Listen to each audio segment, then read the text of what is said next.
Assalamualaikum warahmatullahi wabarakatuh.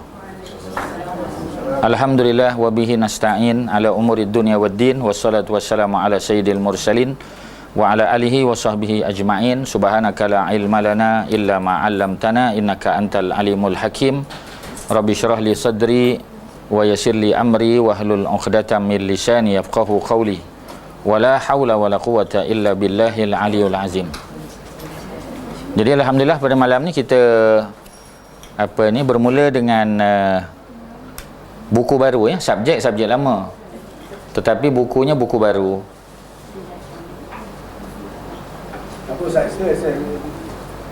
Jadi tajuk buku kita seperti mana yang telah dimaklumkan ya, tajuknya Sirah Nabawiyah. Ya, Sirah Nabawiyah adalah salah satu daripada subjek dalam subjek pengajian Islam lah. Sama ada kita belajar di kuliah syariah ya, ataupun usuluddin atau bahasa Arab ataupun apa saja, Sirah Nabawiyah adalah salah satu subjek wajib ya, yang kita mesti pelajar lah. Dan biasanya Sirah Nabawiyah ni dia ada dua lah ya. Mana Sirah Nabawiyah 101, Sirah Nabawiyah 201, biasanya 2 semester kita belajar ya, biasanya begitu. Cuma buku ni dia bahagi pada 3 ya. Yang pertama saya suka kerana rujukan dia. Ni antara buku yang buku moden ya, simple tapi otoritatif ya. Dia sangat berautoriti sebab rujukannya daripada Syekh Sofiur Rahman Al-Mubarakfuri ya. Di hujung sekali kalau kita tengok ada dia punya rujukan dia tu ya. Jadi bila kita beli buku, yang pertama kita tengok dia punya references. Itu memang kaedah kita membeli buku. Kita tengok ya, cuba tengok rujukan 204 belakang sekali ya. Jadi yang pertama kita tengok ya, tajuknya Muhammad Pembina Umat. Ini seorang tokoh daripada benua Indo-Pakistan ya. Dr. Naim Siddiqui namanya. Ini sudah diterjemah oleh Pustaka Salam lama dah ya, tahun 1985 lagi. Kemudian Fiqh Sirah Dr. Said Ramadan Al-Buti rahimahullah. Ni memang popular lah ya. Dan beliau terbunuh ya dalam letupan di salah sebuah masjid di Damaskus. Ada yang kata yang dirancang oleh Bashar al-Assad jugalah ya. Dan buku ni memang selalu diguna ya. Kalau dalam gerakan Islam di Malaysia, sama ada ABIM ataupun JIM ya, ataupun Parti Islam Malaysia sendiri, semuanya memakai buku Dr. Muhammad Said Ramadan Al-Buti ya. Dr. Muhammad Said Ramadan Al-Buti juga seorang faqih ya. Dia dianggap kita panggil ya, rujukan dalam fiqh Syafi'i dalam dunia ni, dalam dunia Islam. Kalau kita belajar tentang fiqh Syafi'i, salah seorang rujukan modennya ialah Dr. Muhammad Said Ramadan ya. Tu tambah sikit ya, Muhammad Said Ramadan ya, Said Ramadan Al-Buti ya. Dia orang Kurdi katanya, bukan orang Arab ya. Orang Kurdi. Jadi Kurdi ni daripada utara Iraq ya, daripada utara Iraq. Kemudian Fiqh Al-Harakah ini oleh Datuk Seri ya, Ustaz Abdul Hadi Awang ya. Ini Dewan Pustaka Fajar. Ini pun bagus juga sebab dia punya konteknya kontek Malaysia ya. Dia lokal ya. Menarik. Kemudian Sirah Nabawiyah Syekh Hasan Ali An-Nadawi ya, Abul Hasan. Namanya Syekh Abul Hasan ya, Abul Hasan Ali An-Nadawi. Ini orang hebat ni ya. Jadi kita panggil, dia mengasaskan sebuah universiti di mana, di Lucknow ya, di India. Nama universiti itu ialah Nadwatul Ulama. Ada satu universiti yang tersohor lah ya. Jadi banyak ustaz-ustaz kita daripada Malaysia yang graduate daripada sana. Kalau kita tengok ustaz, macam contoh ada seorang ustaz daripada Kedah ya. Dia daripada, mungkin pernah dengar, pondok satu tempat di Dehrang ni. Dehrang ni di Kedah ya. Ada Ma'had Tarbiyah Islamiyah, dia panggil MTI ya. Kalau daripada Kubang Pasu kita nak pergi ke mana tu ya, ke Kuala Nerang ya, dalam perjalanan tengah-tengah tu ada satu madrasah di kawasan perkampungan lah ya. Jadi mudir madrasah tu Ustaz Fahmi Zamzam nama dia ya. Ustaz Fahmi Zamzam ni di belakang dia pakai An-Nadawi. An-Nadawi maknanya dia graduate daripada Nadwatul Ulama ya. Kalau tengok ada orang di belakangnya An-Nadawi, An-Nadawi itu daripada Nadwatul Ulama ya. Macam kita kata itu biasa gelaran lah ya. Macam kita kata siapa, Dr. Abdul Basit ya. Gelarannya Abu Anas Al-Madani ya. Al-Madani itu kerana dia duduk di Madinah lebih daripada 10 tahun. Itu nisbah dia Al-Madani. Tapi siapa yang pergi buat BA Madinah tak berani pakai Al-Madani sebab duduk 4 tahun aja. Tak cukup ya. Ada yang duduk sampai master pun balik tak pakai Al-Madani. Doktor Abdul Basit, itu layak lah. Kerana duduk di sana lebih daripada 10 tahun ya. BA dia, master dan PhD di sana. Kemudian kitab Sirah Nurul Yakin. Jadi Nurul Yakin ni popular ya. Di UM kita pakai, di University Jordan pun pakai. Ini tulisan Syekh Muhammad Al-Khudari Beg ya. Saya juga menggunakan buku ni di beberapa tempat lah ya. Ada satu di masjid Subang Permai dekat Monteres sana tu ya. Jadi kami juga guna buku Sirah Nurul Yakin ya. Di masjid mana lagi? Masjid Saujana Utama pun saya pakai Nurul Yakin ya. Program dengan apa kita panggil kumpulan pensioner ya, POP, Tenaga Nasional pun saya pakai juga kitab Nurul Yakin. Menarik kitab dia ya. Dia kitab bukan kitab lama, kitab moden ya. Pengarangnya hidup pada awal abad yang ke-18 ya. 1900 awal lah ya. Jadi dia menulis dengan apa kita panggil ya, menggunakan kepakaran dia lah ya, dalam bidang fiqh ya, dalam bidang ilmu sejarah Islam dan sebagainya. Ini semua ada di pasaran tuan-tuan. Yang kita sebut ni semua ada rujukan dalam bahasa Melayu. Menunggu masa tuan-tuan nak baca saja ya. Kemudian Sirah Nabawiyah ya. Durus wa Ibar Dr. Mustafa Sibai ni kita dah khatam di sini. Cuma kita tak buat puluk kuning aja ya. Tapi kita dah khatam selesai, alhamdulillah. Terbitan Pustaka Salam. Ya, saya ingat ada masih lagi ada kopi dia. Tu dia ya. Selesai kita. Ini antara buku sirah yang nipis juga ya. Kemudian Sirah Nabawiyah Syekh Sofiyur Rahman Al-Mubarakfuri. Ini antara yang terbaik lah ya. Ini terbitan oleh Yadim ya, Yadim, Yayasan Dakwah Islamiah Malaysia ya. Dan ini antara buku yang paling banyak ni best seller lah dalam bidang sirah ni. Buku ni best seller ya. Sudah diterjemah dalam saya ingat lebih daripada 67 bahasa dalam dunia ya. Dalam English ada, dalam Russian pun ada ya. Dalam bahasa Ukraine saya tak pastilah ya. Tapi dalam Russian tu memang confirm ada. Dalam bahasa Melayu pun dah lama, alhamdulillah. Malah di Malaysia ni ada 3 atau 4 publisher buku yang sama ya. Tapi yang paling laku ialah yang Yayasan Dakwah Islamiah ya. Terutamanya di kalangan pensioner lah ya, sebab dia punya font tu besar ya. Buku dia tebal, bulky dan font dia besar ya. Jadi itu laku di kalangan Persatuan Orang Pencen ya. Okey, selesai. Jadi bila kita tengok dia punya bibliografi dia dah convincing dah ya. Kita tengok pun kita kata semua kitab-kitab hebat dalam ni. Jadi kalau kita tak rajin nak baca yang 7 ni, senang aja ya. Kita datang aja kelas ni ya. Ringkas dia. Tapi dia dalam 3 jilid. Jadi kita mula malam ni insya-Allah ya dengan mengapa kita mempelajari sirah. Muka surat yang pertama ya. Muka surat yang pertama, mengapa kita mempelajari sirah ya.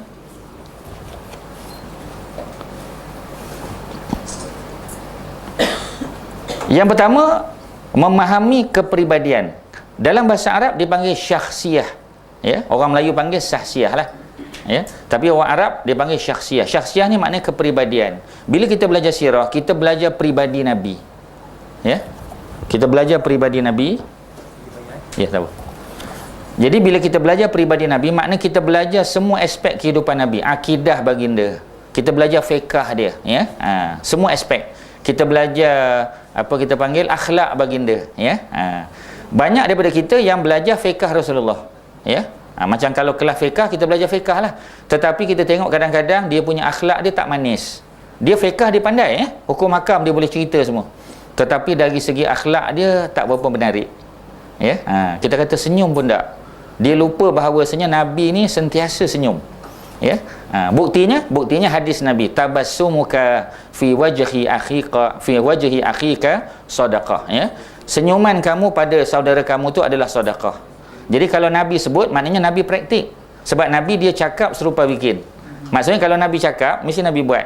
Macam hadis dalam Sahih Al-Bukhari, kisah Abdullah bin Amru bin Al-As ya. Abdullah bin Amru ni seorang abid ya. Dia seorang alim dan dia abid.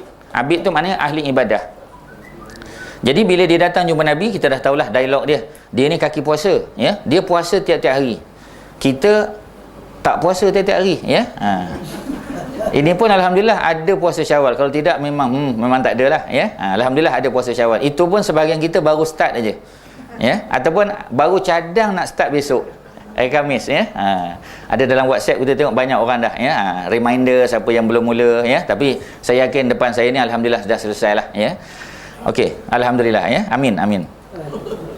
Jadi balik pada cerita tadi, maka dia puasa tiap hari. Nabi tegur ya, Nabi kata cukuplah puasa Isnin Khamis. Kemudian dia kata aku boleh puasa lebih. Nabi kata tambah dengan puasa hari putih ya. Dia kata boleh lebih lagi. Nabi kata puasalah seperti mana puasa Nabi Daud.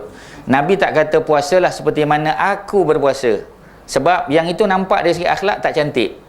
Jadi Nabi kata puasalah seperti mana puasa Nabi Daud. Nampak? Nabi guna orang lain, third person ya. Nabi tak kata dia first person, Nabi tak kata second person, Nabi kata third person pronoun Nabi guna. Nabi kata puasalah macam puasa Nabi Daud. Bagaimana dia puasa? Sehari berbuka. Bila Nabi mention Nabi Daud, maknanya apa? Maknanya Nabi memang buat macam tu. Pasal Nabi memang cakap serupa bikin. Ya. Jadi dalam hadis kalau kita tengok apa Nabi cakap, itulah yang Nabi buat. Ya. Walaupun kadang-kadang ada perbuatan Nabi yang bersalahan dengan cakap Nabi.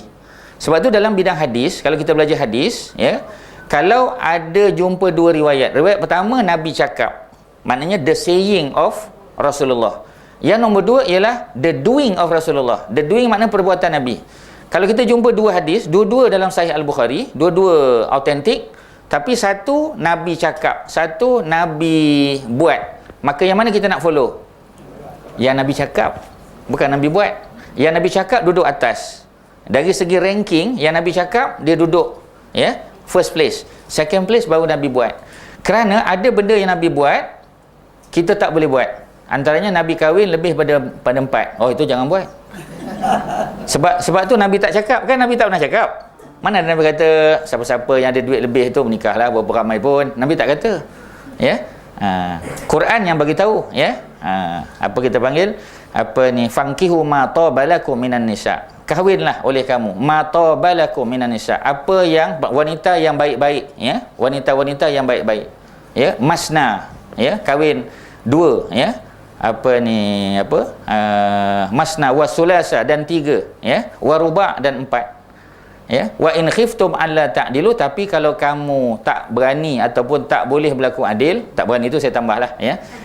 Tak boleh, tak mampu berlaku adil ya, fawahidah, maka nikahlah seorang. Ya. Nabi tak kata nikahlah seorang, 2, 3, 4 tak. Nabi kata nikahlah 2. Bukan Nabi kata, Allah kata ya, nikahlah 3, nikahlah 4. Jika kamu apa ni tak sanggup berlaku adil atau kamu rasa kamu memang tak mampu berlaku adil, maka kahwinlah seorang. Ya, itu yang berlaku. Ni apa kita panggil seorang kawan kita lah ya, di Johor ya, di Johor Bahru. Jadi dia applykan ayat ni ya. Sebab apa? Sebab dia kata Nabi suruh kahwin 2, dia nikah 2 ya. Dan 3, dia nikah 3 pula, dah 5. Kemudian dia nikah 4, 5 campur 4 dah 9. Dan kalau kamu bimbang tak berlaku adil, kahwinlah seorang, 10 isteri dia. Maka bila Majlis Agama Islam Johor dapat tahu, maka dia disuruh menceraikan 6 daripada 10, pasal maksimum 4 saja ya. Dan dia ditangkap ya. Itu yang Pak Habib kita di apa, di mana, di Janda Baik ya, yang tolong jaga anak dia masa dia ditangkap di penjara. Ini cerita lama lah tuan-tuan ya. Tapi kesilapan dia ialah kerana tidak menengok tafsir ya. Mungkin dia belajar bahasa Arab, tapi Quran bukan dipahami sekadar dengan bahasa Arab, mesti dipelajari dengan tafsir dia. Apa kata para ulama kan? Jadi itu cerita dia. Jadi dalam Sahih Al-Bukhari juga apa ni, ada riwayat bagaimana ketika bermusafir Nabi membasuh tangan baginda 2 kali. Nabi selalu suruh sahabat buat 3 kali kan. Dia panggil at-taslis. At-taslis maknanya basuh muka 3 kali, basuh tangan 3 kali ya, basuh kaki 3 kali. Tetapi Nabi pernah apa ni membasuh tangan masa musafir 2 kali. Yang mana kita nak follow ya? Ini pun dalam Sahih Al-Bukhari juga. Yang kita follow ialah cakap Nabi. Pasal apa Nabi buat 2? Kemungkinan bekalan air masa tu tak banyak sebab musafir ya, sebab konteks dia konteks musafir. Jadi oleh kerana tu, maka perbuatan Nabi ya perlu ditanya dulu. Kita kena konsult Nabi, kena tanya dulu. Seperti mana selepas daripada solat asar ya, lepas pada solat asar dia panggil waktu tahrim kan. Tak boleh kita solat sunat ya. Solat sunat mutlak ni tak boleh, ataupun solat sunat mengiringi solat fardu tak boleh. Tiba-tiba Nabi balik ke rumah salah seorang isteri baginda, Nabi solat 2 rakaat lepas asar ya. Jadi bila salah seorang isteri Nabi, ya, apa ni dalam riwayat kalau tak salahnya apa ni Ummu Salamah, ya. Ada riwayat lain kata Saudah. Bila dia tengok, maka dia tanya. Ya, dia kata apa ni Nabi solat apa? Kata Nabi, aku qada solat, ya. Yang apa tadi? Yang Nabi tertinggal selepas daripada Zuhur. Sebab selepas solat Zuhur, Nabi didatangi oleh delegasi daripada luar. Bila delegasi datang, Nabi sebagai ketua negara, Nabi kena entertain lah. Jadi Nabi entertain, Nabi tanya pasal perkembangan dakwah di sana, Nabi dakwah kepada mereka sehingga habis waktu Zuhur, masuk waktu Asar. Jadi apabila Nabi selesai solat Asar nanti, Nabi balik, Nabi buat 2 rakaat di dalam rumah. Maka kata isteri baginda, boleh tak kami buat? Nabi kata, ini khusus untuk aku saja. Ya, kesimpulannya, ini khusus untuk aku. Maknanya ada perbuatan yang khusus untuk Nabi. Yang ini kita tak boleh follow. Tapi perbuatan Nabi, cakap Nabi lah yang menjadi keutamaan. Saya simpulkan saja, cakap Nabi dengan perbuatan Nabi ialah dalam bab haji. Ya, kita kalau di An-Nida ni memang stand kita afdal haji ialah tamattu'. Sedangkan kita tahu, ya, Nabi buat haji sekali dan Nabi tak buat tamattu'. Ya, Nabi buat sama ada kita kata ifrad ataupun qiran, kan? Sebahagian kata ifrad, sebahagian kata qiran. Tak apalah. Yang penting bukan tamattu' lah, ya. Tetapi bila kita ambil stand, yang mana kita nak buat, tamattu' ataupun qiran, ya, maka sudah tentu kita ambil tamattu'. Kerana apa? Kerana Nabi suruh para sahabat untuk melakukan tamattu'. Ya, jadi sahabat-sahabat yang tak bawa apa ni al-hadiyu, kan, binatang sembelihan daripada tempat mereka datang daripada Madinah, ataupun macam Sayyidina Ali pada masa tu dia datang daripada Yaman. Kerana Nabi hantar dia pergi ke Yaman. Jadi Nabi dan Ali jumpa di apa ni Mekah, ya. Jadi sebab tu jumlah apa ni unta yang Nabi bawa dan jumlah yang dibawa oleh Ali total up jadi 100, ya, 100 ekor. Nabi sembelih 63, kan. Ini boleh baca dalam buku tabung haji pun ada. Yang dibagi percuma lah, ya, kepada semua jamaah haji. Ada tulis situ 63, ya. Yang lebih tu disembelih oleh para sahabat, antaranya ialah Sayyidina Ali. Okey, poinnya ialah mengapa Nabi buat qiran atau ifrad tetapi kita kata afdalnya tamattu'? Kerana tamattu' tu Nabi suruh. Ya, Nabi suruh, Nabi cakap. Sedangkan perbuatan Nabi buat kerana Nabi bawa al-hadiyu. Sedangkan kita tak buat. Mana ada orang Madinah pun tak bawa binatang sembelihan. Ya, semua datang apa ni belenggang saja. Maksudnya tak ada bawa binatang sembelihan. Sebab itu kita buat tamattu'. Jadi inilah bukti, ya, beberapa hujah yang saya bawa untuk mengatakan bahawasanya the saying of prophet itu dia lebih utama daripada the doing of prophet, ya. Bila saying dan doing itu apa ni contradictory, kita tengok ada dua-dua, sebenarnya dia tidak contradictory, ya, sebab yang pertama ialah cakap Nabi, yang kedua perbuatan, ya. Kalau nampak macam contradictory, maka kita ambil yang cakap dia, bukan yang apa? Bukan yang perbuatan, ya. Okey, boleh dapat, ya? Okey, faham. Ada soalan setakat ni? Tak ada, ya? Boleh faham, ya? Nanti kalau saya soal sekali lagi boleh jawab balik? Boleh, ya? Okey. Tak apa, kita test nanti di ujung nanti, ya, sebelum makan. Jadi syakhsiah Rasulullah di dalam kehidupan baginda, dalam kehidupan tu maksudnya daripada Nabi lahir sampailah Nabi wafat. Berapa jumlah tahun semua? 63, kan? Okey. Tapi adakah kita nak kena ikut apa yang Nabi buat masa Nabi kecil, masa Nabi remaja, sebelum Nabi dilantik menjadi Rasul? Ya, jawapannya tidak, nanti kita tahu, ya. Kerana yang diperintah kita ikut ialah hanya selepas Nabi dapat wahyu. Ya, maknanya after Nabi dapat wahyu, selepas turunnya ayat Al-Quran yang pertama tu. Ya. Yang itu kita kena ikut. Yang sebelum tu tak perlu. Sebagai contoh kita kata masa Nabi remaja, kan, daripada kecil lagi, masa Nabi berada di perkampungan Bani Sa'ad, ya, bersama dengan Halimah, mak susu Nabi tu. Nabi kan dah jaga kambing daripada kecil-kecil lagi, ya. Adakah termasuk sunnah? Maksudnya kalau datang cuti sekolah saja kita pun beli beberapa ekor kambing, kita suruh anak kita jaga. Pasal kita kata ni sunnah Rasulullah masa kecil. Jawapannya kita tersilap, ya. Itu bukan sunnah, itu punah nama dia, ya. Kerana itu berlaku sebelum Nabi berusia 40, sebelum dapat wahyu. Sebelum wahyu tu tak wajib kita ikut. Yang wajib kita ikut selepas daripada wahyu. Itu pun kadang-kadang ada riwayat yang telah dinasahkan, mana tak boleh pakai lagi, ya. Sebab Quran dan juga hadis-hadis Nabi dia ada konsep nasah, ya. Yang datang kemudian dia akan nasahkan yang datang sebelum tu, ya. Macam ayat Quran, kan, dulu hanya sebut siapa yang nak solat jangan minum arak, Ayat tu masih ada dalam Quran, ya. Ya ayyuhallazina amanu, wahai orang beriman. Maknanya ni cerita Madinah ni. Sebab ya ayyuhallazina amanu itu tak ada turun kat Mekah. Di Mekah ya ayyuhan nas, ya.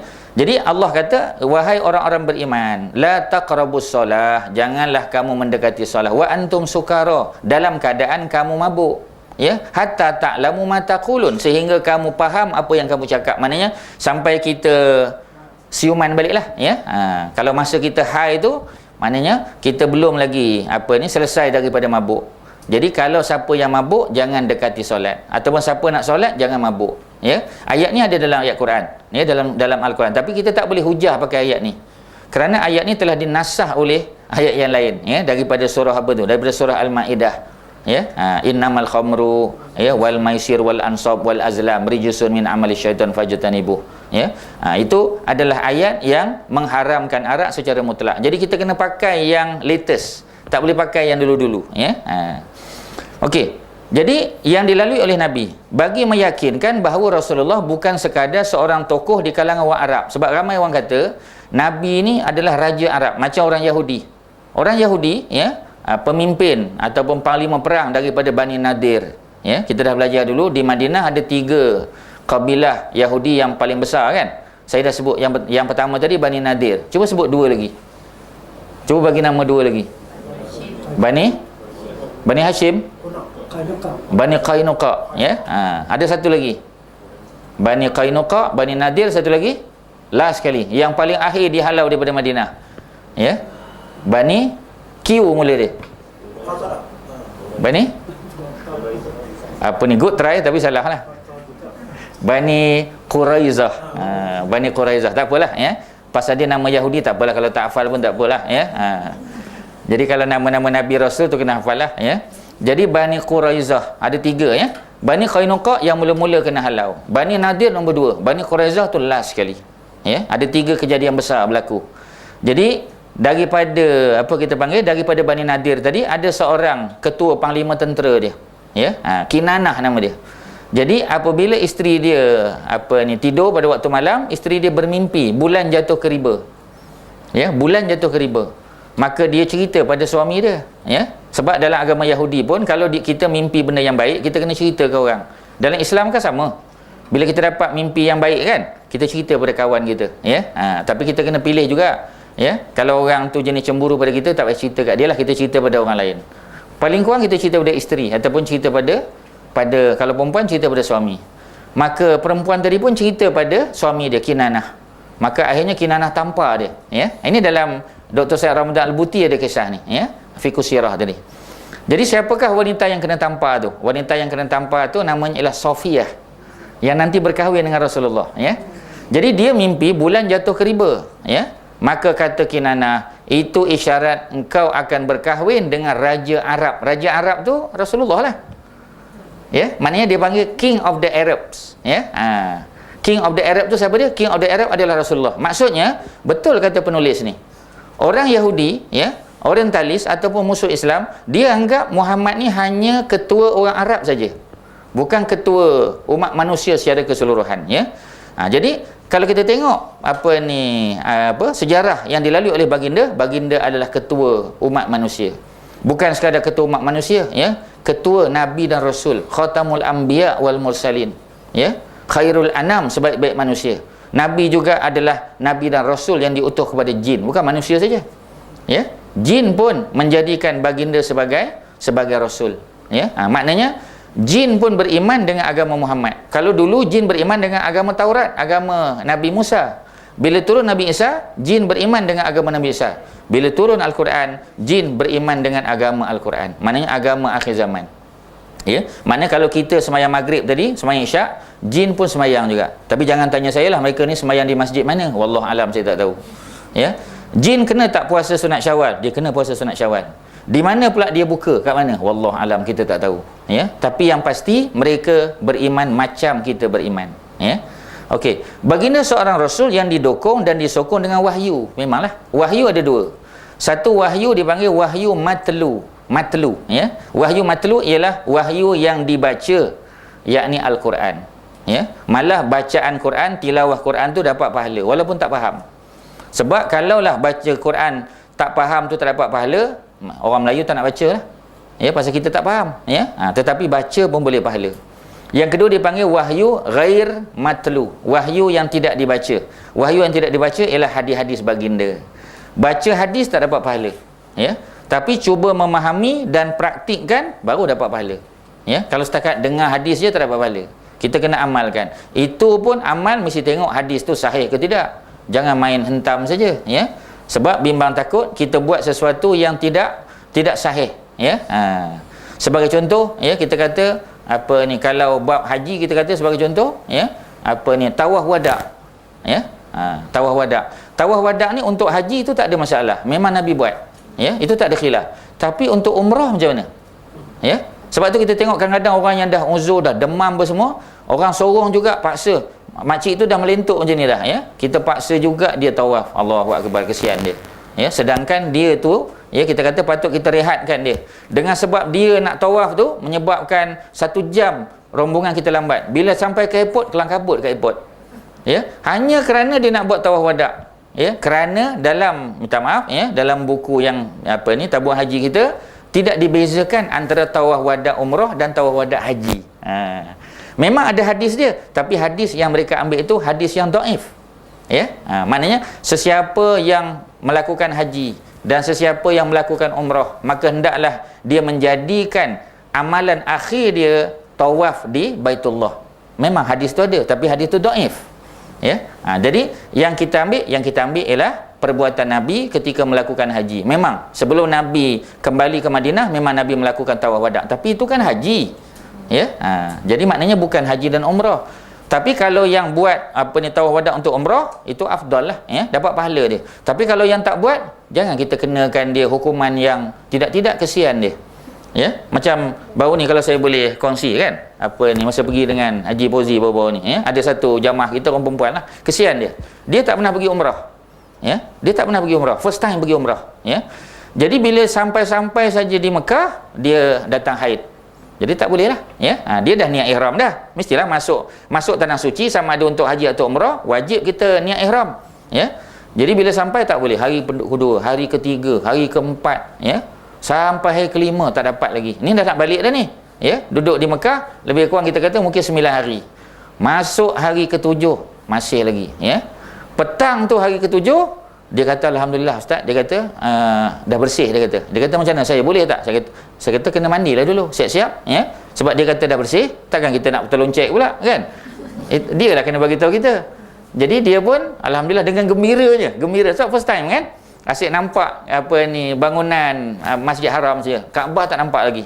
Jadi dia pun masuk buat, ya, selesai tawaf dia sa'i, selesai sa'i dia bergunting lah, ya. Tahlul, selesai dah, dia gembira, ya. Bila dia balik malam tu, bila dia masuk tandas balik, menangis dia. Sebab dia kata datang balik ustaz, dia kata, ya. Bila datang balik, tanya pula pada ustaz bilik lah, ya. Tanya pada ustaz bilik, ustazah bilik lah, ya.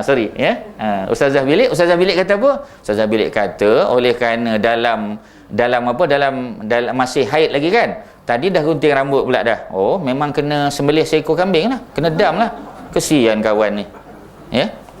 Jadi saya tak tahu cerita tu. Saya tak tahu, kata dia pergi bayar dam tu. Besok baru dia bagi tahu saya. Ya, dia kata saya dah bayar ustaz. Saya kata yang ini kena tanyalah, ya. Pasal apa? Sebab memang dari segi fiqh Syafi'i memang macam tu. Orang perempuan kan dalam fiqh Syafi'i, maksimum dia datang haid kan 15 hari 15 malam. Kalau dia datang haid, okey, biasa dia datang haid 8 hari kata, atau 9 hari, ya. Kemudian bersih 2 hari. Sebelum cukup 15 hari, kalau datang haid balik, dari segi fiqh Syafi'i memang itu adalah haid. Tapi pada pandangan Abu Hanifah, Al-Imam Abu Hanifah, kalau dia dah selesai, memang track record dia memang 9 hari. Memang dah 9 hari, ya. 2 hari dia bersih. Hari ke 10, 11, 12. Hari ke 12 datang darah balik, ya. Maka darah itu dianggap sebagai darah istihadah. Maknanya apa yang dia buat tadi sah, tak ada masalah. Ya. Jadi maksudnya dalam bab yang berkaitan dengan haji umrah ni lah, ya. Itu baru 1-2 contoh saya bagilah. Memang kita nak kena belajar betul-betul. Sebab tu Al-Imam Ibn Taymiyah kata, antara subjek yang paling susah dia kata dalam fiqh ialah subjek haji dan umrah. Ya, sebab tu kita kena take time untuk belajar. Ya, tengok VCD ke DVD, baca, tanya, ya. Kita kena muzakarah, kita kena bincang. Apa-apa soalan, especially orang perempuan. Memang nak kena belajar. Kita tak boleh ada duit je pergi, ada duit je pergi. Tak ada masalah, tapi ilmunya kena dipelajari, ya. Jadi wahyu ada dua, wahyu matlu yang dibaca, yakni Al-Quran tadi kan, dan wahyu ghairu matlu. Wahyu ghairu matlu ialah wahyu yang tidak dibaca. Maksudnya dia bukan baca dapat pahala macam Quran, hadis tak dapat pahala. Cuma bila kita faham dan kita praktikkan, ya. Dan mendapat taufik dan hidayah daripada Allah Ta'ala, ya. Taufik dan hidayah. Sebenarnya mana satu? Taufik dulu ke hidayah? Ni kita dah tanya banyak kali dah ni. Hidayah dulu ke taufik? Ya, gini. Ya. Sebenarnya memang hidayah dulu. Ya. Bila Allah dah bagi hidayah, selepas tu barulah dapat taufik. Sebab hidayah makna guidance, petunjuk. Ya. Alhamdulillah dia dah masuk Islam. Okey, dia dah dapat hidayah lah tu. Tapi dia belum sembahyang lagi, dia belum zakat lagi, dia belum buat seperti mana Allah perintah, maknanya dia belum dapat taufik lagi. Taufik itu datang selepas hidayah. Ya. Jadi kalau kita lupa, ingat saja pemain badminton nombor 1 Indonesia, ya. Taufik Hidayah. Taufik itu nama dia, hidayah bapak dia. Dah tentulah bapak dia dulu. Mestilah hidayah dulu baru taufik, ya. Itu kaedah nak ingat sajalah, ya. Kalau saya formula bodoh-bodoh aja, ya, tapi A+ insya-Allah skor, ya. Pasal formula kita tu betul, ya. Walaupun orang kata ish, nampak macam bodoh je, tak apa, ya. Bodoh pada pandangan orang lain, ya, tapi cerdik pada pandangan Allah. Okeylah tu, ya. Nombor 2, ya. Mendapat gambaran yang jelas dari contoh yang paling baik. Nak dapat contoh paling baik, kehidupan yang paling berakhlak, bernilai tinggi, ya, memang wajib, ya, dipegang dan hasilnya mendapat kejayaan. Jangan bimbang. Kalau kita ikutlah cara Nabi ni, memang successful kita. Jangan bimbang, ya. Tapi sukses yang apa kita panggil, yang didefine oleh Islam, ya. Sukses from apa kita panggil, ya, from Islamic perspective. Kalau sukses from Western perspective, mungkin kita tak berjaya lah, ya. Sebab Western perspective mungkin dia tengok dari segi pencapaian material kita. Ya, dia akan tengok kereta apa kita pakai. Ya, dia akan tengok rumah kita duduk di mana. Ya, lokasi dia. Dia akan tengok pendapatan kita sebulan berapa. Itu mungkin kayu ukur Western. Tapi Islam, benda tu pun penting. Ya, tetapi dia bukan itu saja. Ya, semua wujud dalam perjalanan hidup Rasulullah. Bukan Rasulullah saja, anak-anak baginda. Saya suka bagi contoh selalu, ya. Sebagai contoh lah kita kata. Mengapa Fatimah Nabi tak kahwinkan dengan Osman? Pasal apa Nabi kahwinkan Fatimah dengan Sayyidina Ali kan? Agak-agak tuan-tuan dan perempuan, apa sebab? Sayyidina Osman kan orang korporat, kan orang kaya. Sebagai seorang bapa, ya, kalau saya tanyalah pada Haji Fauzi, ya, kalau ada 2 orang datang meminang, ya, seorang businessman yang very successful, seorang lagi ustaz sekolah menengah aja, ya. Yang mana kita akan pilih sebagai contoh, ya. Haji Fauzi tak apalah, dia orang beriman, ya.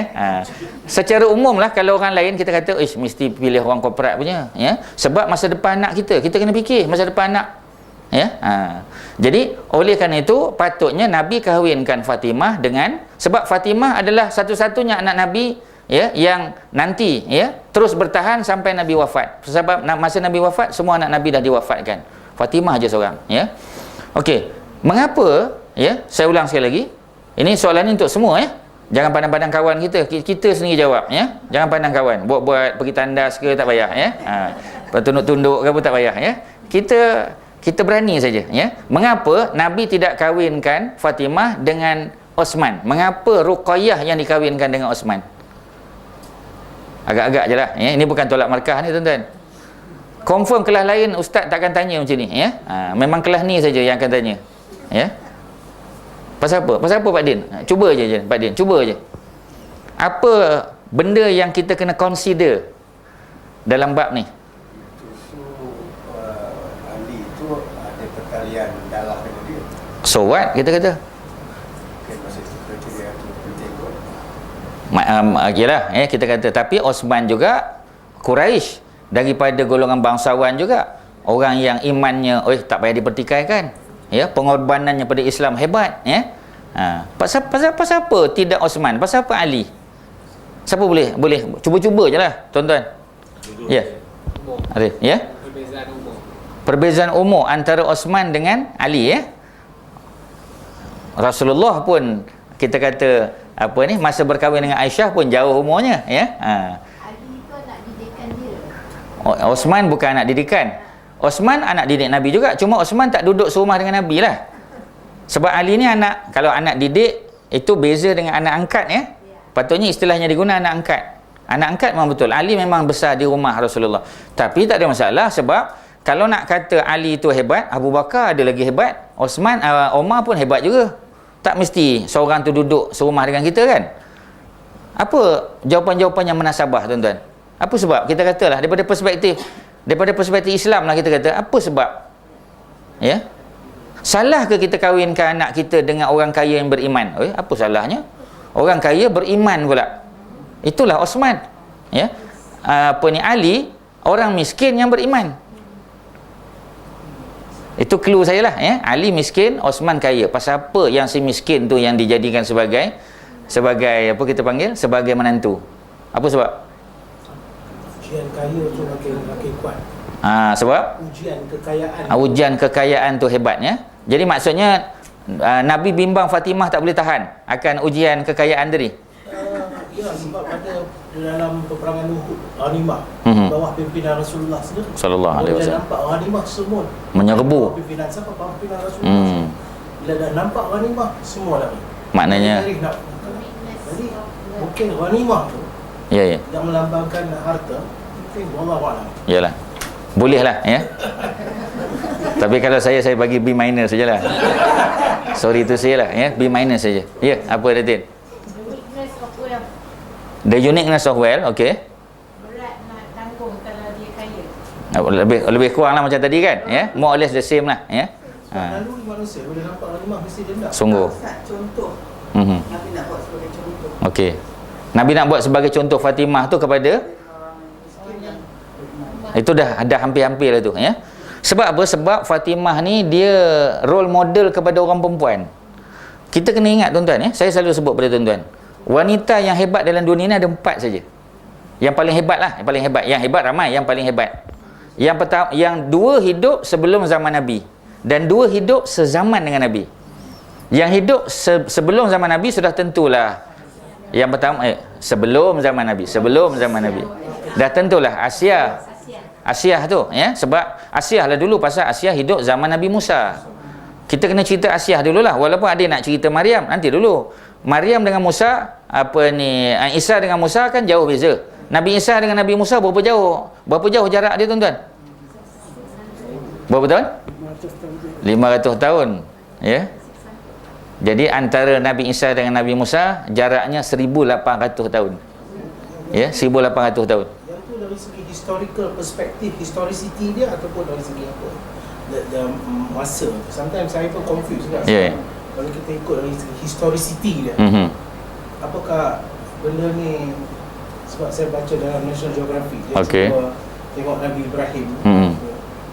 Jadi dia pun cuba Untuk mengukur lah. mengukur dari segi historicity. Jadi yalah, kalau saya secara peribadi, rujukan saya untuk tahun-tahun ni, kalau kitab lama ialah kitab dia panggil Qasasul Anbiya. Qasasul Anbiya ni kisah Nabi, Story of the Prophet. Itu ada dalam bahasa Inggeris. Sebab pengarang dia ialah Al-Imam Ibn Katsir.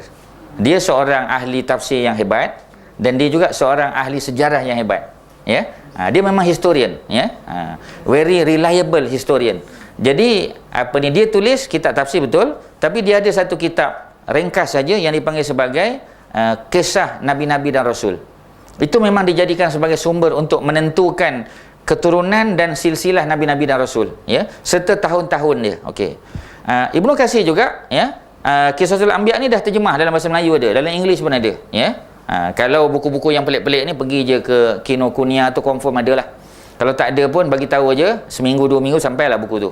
Kalau tidak, kita pakai Amazon sajalah beli, ya. Okey.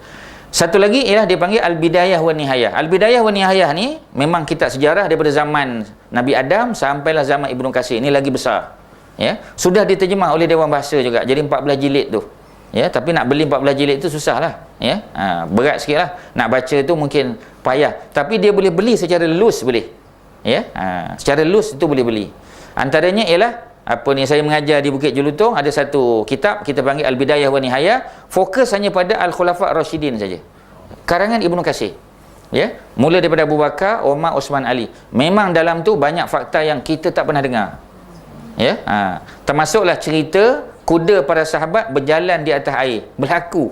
Riwayat tu dicerita oleh Ibnu Katsir. Kalau orang lain lah cerita, ya, kita kata tobatlah hum, kita tak percaya. Ya. Tetapi oleh kerana Ibnu Katsir yang cerita, kita kata, ya, berlaku zaman Sayyidina Umar. Berlaku zaman Sayyidina Umar.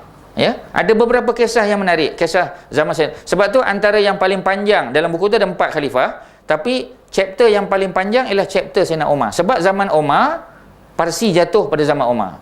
Mesir jatuh pada zaman Umar. Negeri Syam, Palestin termasuk Baitul Maqdis jatuh pada zaman Umar. Ceritanya panjang. Dan banyak berlaku cerita-cerita dipanggil karomah. Karomah. Kita kalau karomah ni sufi sajalah kan. Sufi yang paling hebat para sahabat Nabi lah. Itulah sufi yang paling hebat. Kalau kita nak ikut contoh sufi, itulah dia. Guru tarikat paling hebat ialah Rasulullah sallallahu alaihi wasallam. Kita ikut tarikat, dia panggil tarikat tu tarikat Muhammadiyah dia panggil. Yang itu confirm betul. Ya, tak payah kita cari daripada Datuk Bahaman lah, Tok Tok Mak Kilau lah, ya. Mak Kilau lah apa semua. Bukan kata mereka ni tak bagus, tapi ada yang lebih bagus daripada dia. Pasal apa tak ambil yang lebih bagus? Saya bagi contoh, ya. Dalam bulan Ramadan, banyak orang, yalah, of course lah, bulan Ramadan ni kita berdoa. Tapi banyak doa yang dia cipta sendiri. Dia kompos, dia pening-pening kepala nak buat doa. Apa nak pening-pening kepala? Pergi je pada Quran, 1001 macam doa dalam tu. Ya, saya confirm orang sakit, banyak orang kita yang sakit, minta maaf, ya, tetapi saya confirm mereka tidak pernah membaca doa Nabi Ayub alaihissalam. Ya, antara rasul yang diuji dengan kesakitan yang paling hebat lah saya kata ialah Nabi Ayub lah. Tapi confirm orang kita tak akan baca doa Nabi Ayub kerana dia tak tahu pun di mana nak cari doa Nabi Ayub tu. Ya, itu sebagai contoh. Doa dia ayat 83 surah Al-Anbiya. Itu doa Nabi Ayub. Doanya ringkas saja, ya. Sebab tu dalam Quran ayat 83 surah Al-Anbiya. Nak cari kisah Nabi-Nabi dan Rasul, surah 21 suratul Anbiya. Memang cerita Nabi-Nabi dan Rasul saja. Ya, doa Nabi Nuh tu, ya, ya nar kuni bardan wassalaman ala Ibrahim ketika dijatuhkan hukuman tu dalam suratul Anbiya. Ya, cerita Nabi Zakaria yang tak dapat anak juga dalam suratul Anbiya. Kisah Nabi Yunus yang ditelan oleh ikan Nun juga dalam suratul Anbiya. Ya. Juga tadi kita kata doa Nabi Ayub alaihissalam ayat 83 suratul Anbiya, ya. Ketika mana Nabi Ayub sakit, ya, wa Ayub dan Ayub iznada rabbahu, ketika dia berdoa kepada Tuhannya ketika dia sakit. Apa doanya? Ringkas saja. Anni masaniyadur, ya Allah, aku telah disentuh oleh sedikit kemudaratan. Wa anta arhamur rahimin, sedangkan engkau adalah Allah yang maha belas kasihan. Pendek je doa dia. Tak ada pun dia cakap ya Allah sembuhkan aku, tak ada. Ya. Dia hanya baca yang tu ayat 83. Ya. Jadi sudah tentulah doa Nabi Ayub itulah doa yang terbaik. Kerana lepas daripada ayat tadi Allah kata fastajabna lahu. Lalu kami istijabahkan, kami terima doanya. Cuba tuan-tuan bayang, Nabi minta, Allah kata mustajab, ya. Nabi Nabi Ayub minta, Nabi siapa tadi? Nabi Yunus minta, Allah kata fastajabna lahu.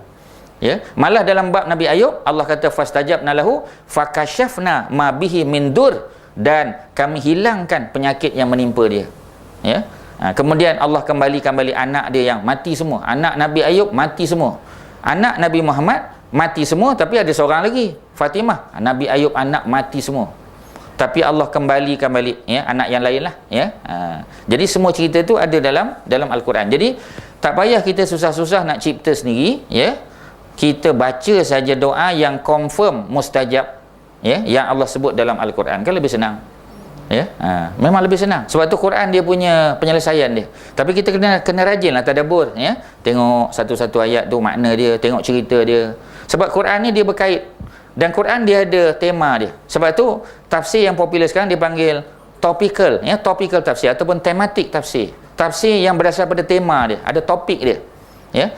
Bila kita ada topik, barulah kita tahu ayat ni turun dulu, lepas tu ayat ni, ya. Mengapa Nabi Ayub doa macam ni? Mengapa Nabi macam-macam lah tuan-tuan, ya, itu panjang. Ya, ada teknik dia. Sebab tu kita tengok tokoh-tokoh yang hebat ni kebanyakannya dia menghasilkan tafsir secara tema. Sebab kalau kita nak tafsir keseluruhan, itu ulama-ulama dulu dah buat dah. Ibnu Katsir dah buat, Imam Tabari dan sebagainya. Kita pergi kepada perkara yang lebih relevan dengan zaman kita, yang lebih sesuai dengan zaman kita. Dia panggil topical, ya, topical tafsir, ya, ataupun dalam bahasa Arab dia panggil tafsir maudhu'i, dia panggil tafsir maudhu'i. Hadis pun sama, hadis maudhu'i, ya. Macam tadi kita kata, kalaulah mungkin tabung haji sudi untuk melihat semua hadis-hadis berkait dengan tawaf wada', dia akan dapat penyelesaian dia. Dia akan tahu yang mana sahih, yang mana tak sahih, ya. Tapi oleh kerana kita kurang mengambil perhatian tentang kajian secara tematik atau topikal tadi, maka kita tak dapat jawapan dia, ya. Okey, itu cerita dia, okey. Kemudian nombor 2, mendapat gambaran sudah tadi, ya. Semua wujud dalam perjalanan hidup Nabi sudah, ya. Nombor 3, dapat memahami Al-Quran. Cara kita nak faham Quran salah satunya ialah belajar sirah Nabi. Kerana Nabi adalah the walking Al-Quran, ya. Nabi itu the walking Al-Quran. Sebab tu bila sahabat tanya pada Aisyah, Rasulullah punya akhlak macam mana, perbuatan Nabi macam mana, ya, cara Nabi, behavior Nabi macam mana, maka Aisyah kata kana khuluquhul Quran, ya. Maknanya behavior Rasulullah tu ialah Quranic behavior, behavior Al-Quran. Jadi kalau kita baca Quran, itulah Nabi punya cara, ya. Melalui penghayatan, kerana kebanyakan ayat Al-Quran ditafsir oleh peristiwa yang dilalui oleh Nabi. Sebab tu dalam Quran ada cerita perang Badar, ada cerita perang Uhud, ada Suluh Al-Hudaybiyah, ada, ya. Kisah Nabi ditegur oleh Allah Subhanahu Wa Taala kerana telah mengharamkan benda yang dihalalkan dalam surah Tahrim, kan. Ayat yang pertama kan Allah tegur Rasulullah. Sebelum Allah tegur Nabi, Allah dah cerita pada Nabi, dulu ada Nabi yang kena tegur kerana dia mengharamkan benda yang dihalalkan. Nabi itu adalah Nabi Yaqub, ya. Nabi Yaqub dia pernah mengharamkan. Tu kita dah hurai ayatnya, ayat 93 dalam Quran, ya. Surah Ali Imran, ya. Surah Ali Imran, surah ketiga, ayat 93. Senang ingat, surah 3 ayat 93. Cerita bagaimana Allah tegur Nabi Yaqub yang kena sakit, dan bila dia pergi berubat tak sembuh, ya, maka dia pun nazar untuk mengharamkan benda yang halal. Dia kata, ya Allah, kalaulah aku sembuh, dia bernazar lah, kalau aku sembuh, aku akan haramkan makan daging unta dan minum susu unta, ya. Maka bila dia buat begitu, maka Allah tegur dia.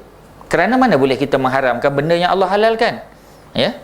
Macam kisah Nabi sama juga.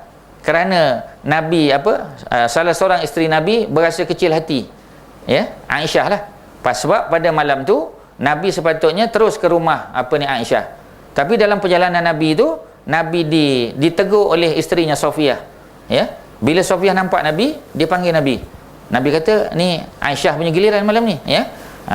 Jadi bila Sofiyah kata ada masak sikit sesuatu, ya, yang special, nak minta Nabi mencicipi, ya. Maka Nabi pun datang, Nabi pun rasa memang sedap lah. Jadi Nabi pun balik ke rumah. Bila bercakap dengan Aisyah, Aisyah sudah mencium aroma tadi. Macam biasalah, ya. Cemburulah dia.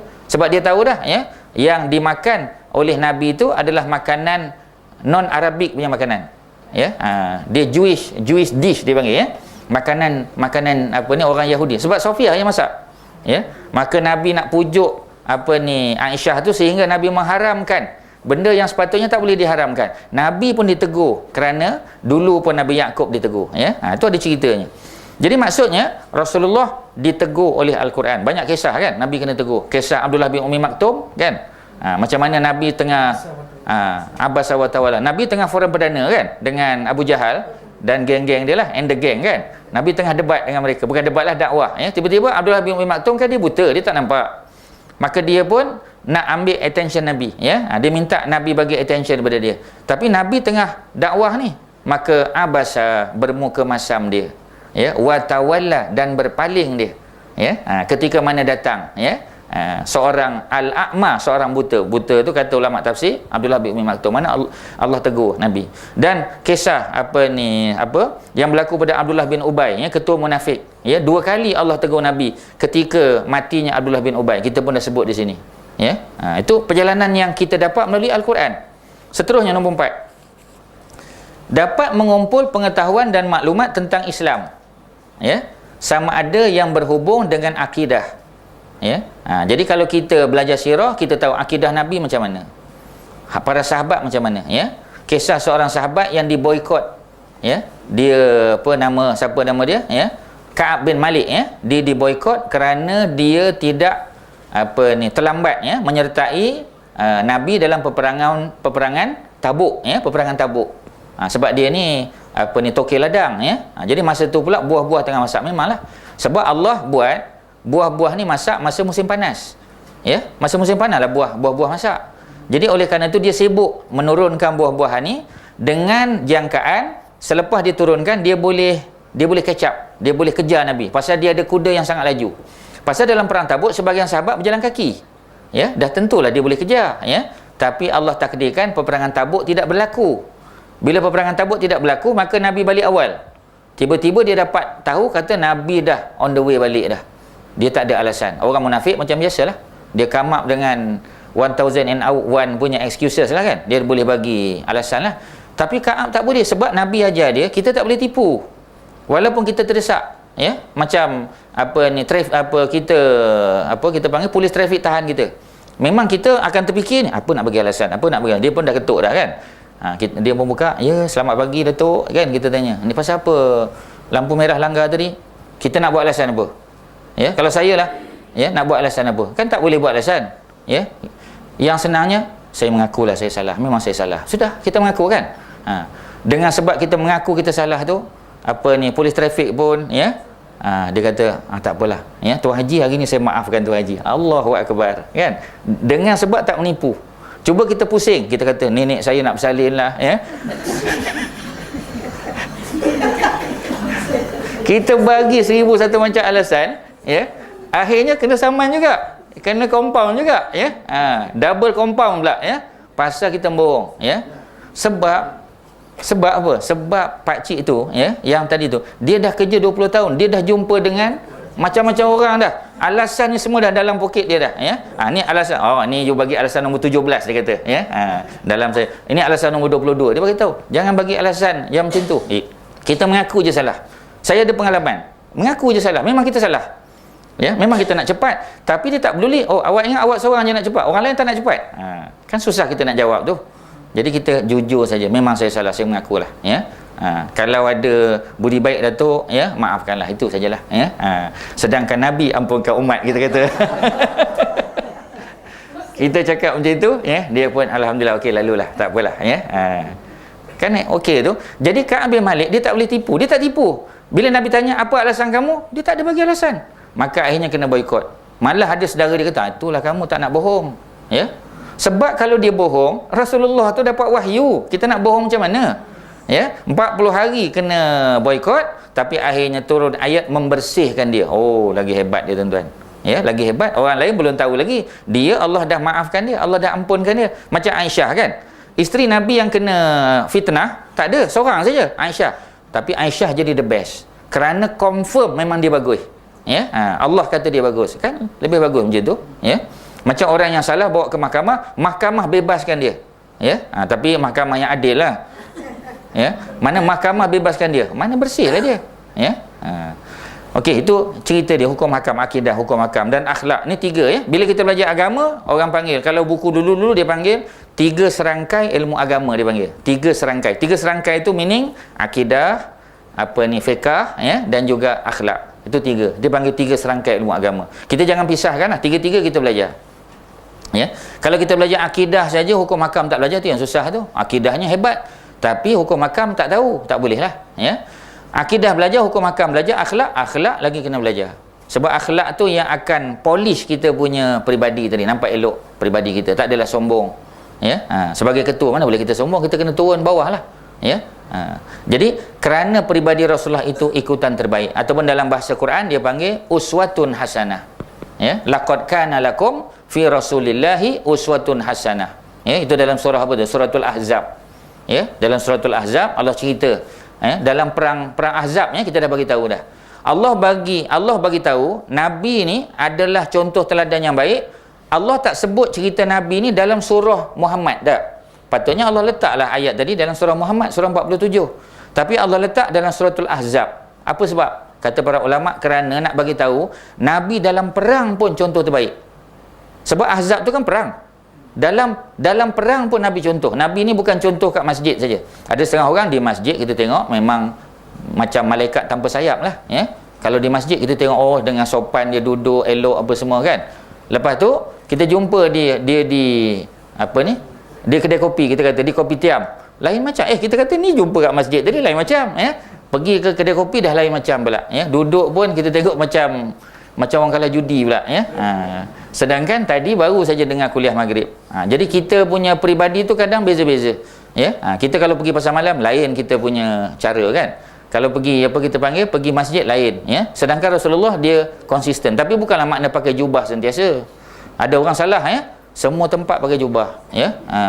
Apa ni, apa kita panggil, semua acara, ya. Semua acara pakai jubah. Takkan pergi sawah pun pakai jubah, tak kenalah. Ya, macam orang Arab lain lah, ya. Orang Mesir kita kata buat bangunan tinggi 10 tingkat pun pakai jubah juga. Pakai jubah. Tapi bukan jubah putih lah, jubah dia lah, jubah pakaian dia, ya. Kerana itu memang pakaian dia. Nak buat macam mana, ya. Jadi itu yang kadang bila angin kuat sikit, nampak apa yang tak patut nampak, ya. Okey, kita akan menjadi mukmin dan muslim yang dapat meneruskan cita-cita Islam melalui jalan yang ditunjukkan oleh Rasulullah. Jadi kalau belajar sirah kita akan dapat benda ni. Okey, setakat ni ada soalan apa-apa? Tak ada, ya. Okey, diam tu makna faham lah tuan-tuan, ya. Okey, sekarang kita tengok keistimewaan sirah, ya. Apa siapa istimewa subjek sirah ni? Yang pertama, sirah menceritakan sejarah utusan Allah, ya. Utusan tu Rasul lah, Rasulullah tu utusan melalui jalan ilmiah. Nabi ni jalan dia jalan ilmiah. Hadis-hadisnya kita kata boleh dipertanggungjawabkan. Ini bermakna tiada ruang untuk kita meragui kebenaran, ya. Macam orang cerita tentang Nabi begini, orang kata, betul ke? Orang tak percaya, ya. Tapi hadis itu telah disahkan oleh para sahabat. Jadi tak ada ruang untuk kita criticize. Yang kedua, jalur ilmiah dia daripada Quran, daripada hadis, ya, dan seumpamanya. Berbeza dengan kisah Nabi Musa dan kisah Nabi Isa dalam Taurat dan Injil. Sebab Taurat yang asal dah musnah, ya. Taurat yang asal telah musnah tahun 587 Masihi, ya. 587 Masihi. Peristiwa itu berlaku selepas Nabi Sulaiman. Okey, berasal pada Ibnu Katsir tadi, jarak antara Nabi Allah Isa dengan Nabi Sulaiman 900 tahun. Nabi Sulaiman tu dia duduk tengah-tengah antara Musa dengan Isa. Ingat tak saya sebut tadi, antara Isa dengan Musa 1800 years. Betul kan? In between tu 900 tahun ada seorang nabi yang hebat namanya Nabi Sulaiman. Jadi antara Nabi Musa dengan Sulaiman berapa tahun? 900 tahun. Antara Nabi Sulaiman dengan Nabi Isa sama 900 tahun. In between Nabi Sulaiman dengan Nabi Isa tu tahun 581 Masihi. Maknanya 587 Masihi. Sebelum Nabi Isa lah. Ya, maknanya before Christ lah, kita kata BC. Jadi bila BC tu makna belum, Nabi Isa belum lahir.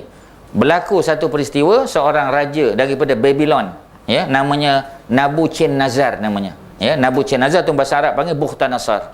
Dia hantar tentera untuk menghancurkan Baitul Maqdis. Dihancurkan Baitul Maqdis.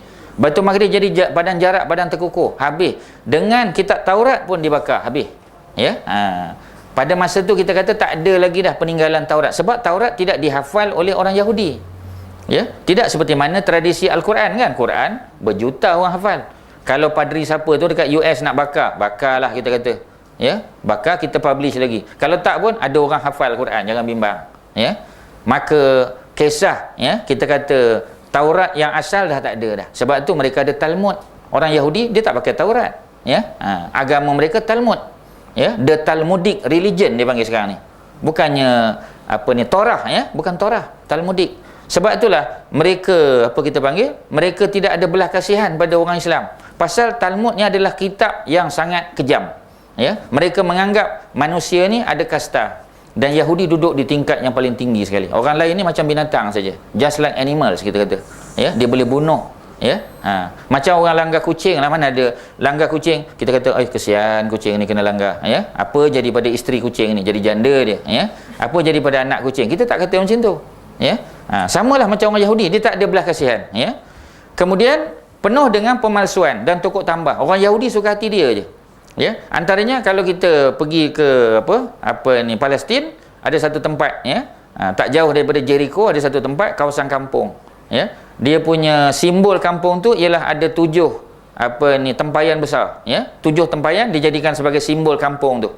Jadi ada kisah dia, ya. Kisahnya ialah masa tu orang kampung tu buat majlis apa kita panggil macam festival lah, ya. Jadi oleh kerana terlalu ramai orang datang, maka arak yang dihidangkan habis. Stok arak dah habis dah. Maka akhirnya orang kampung pun jumpa dengan Maryam. Ini zaman Nabi Isa lah, ya. Dia kata, "Yam, bagi tahu pada anak, ya, kita punya arak dah habis, ya.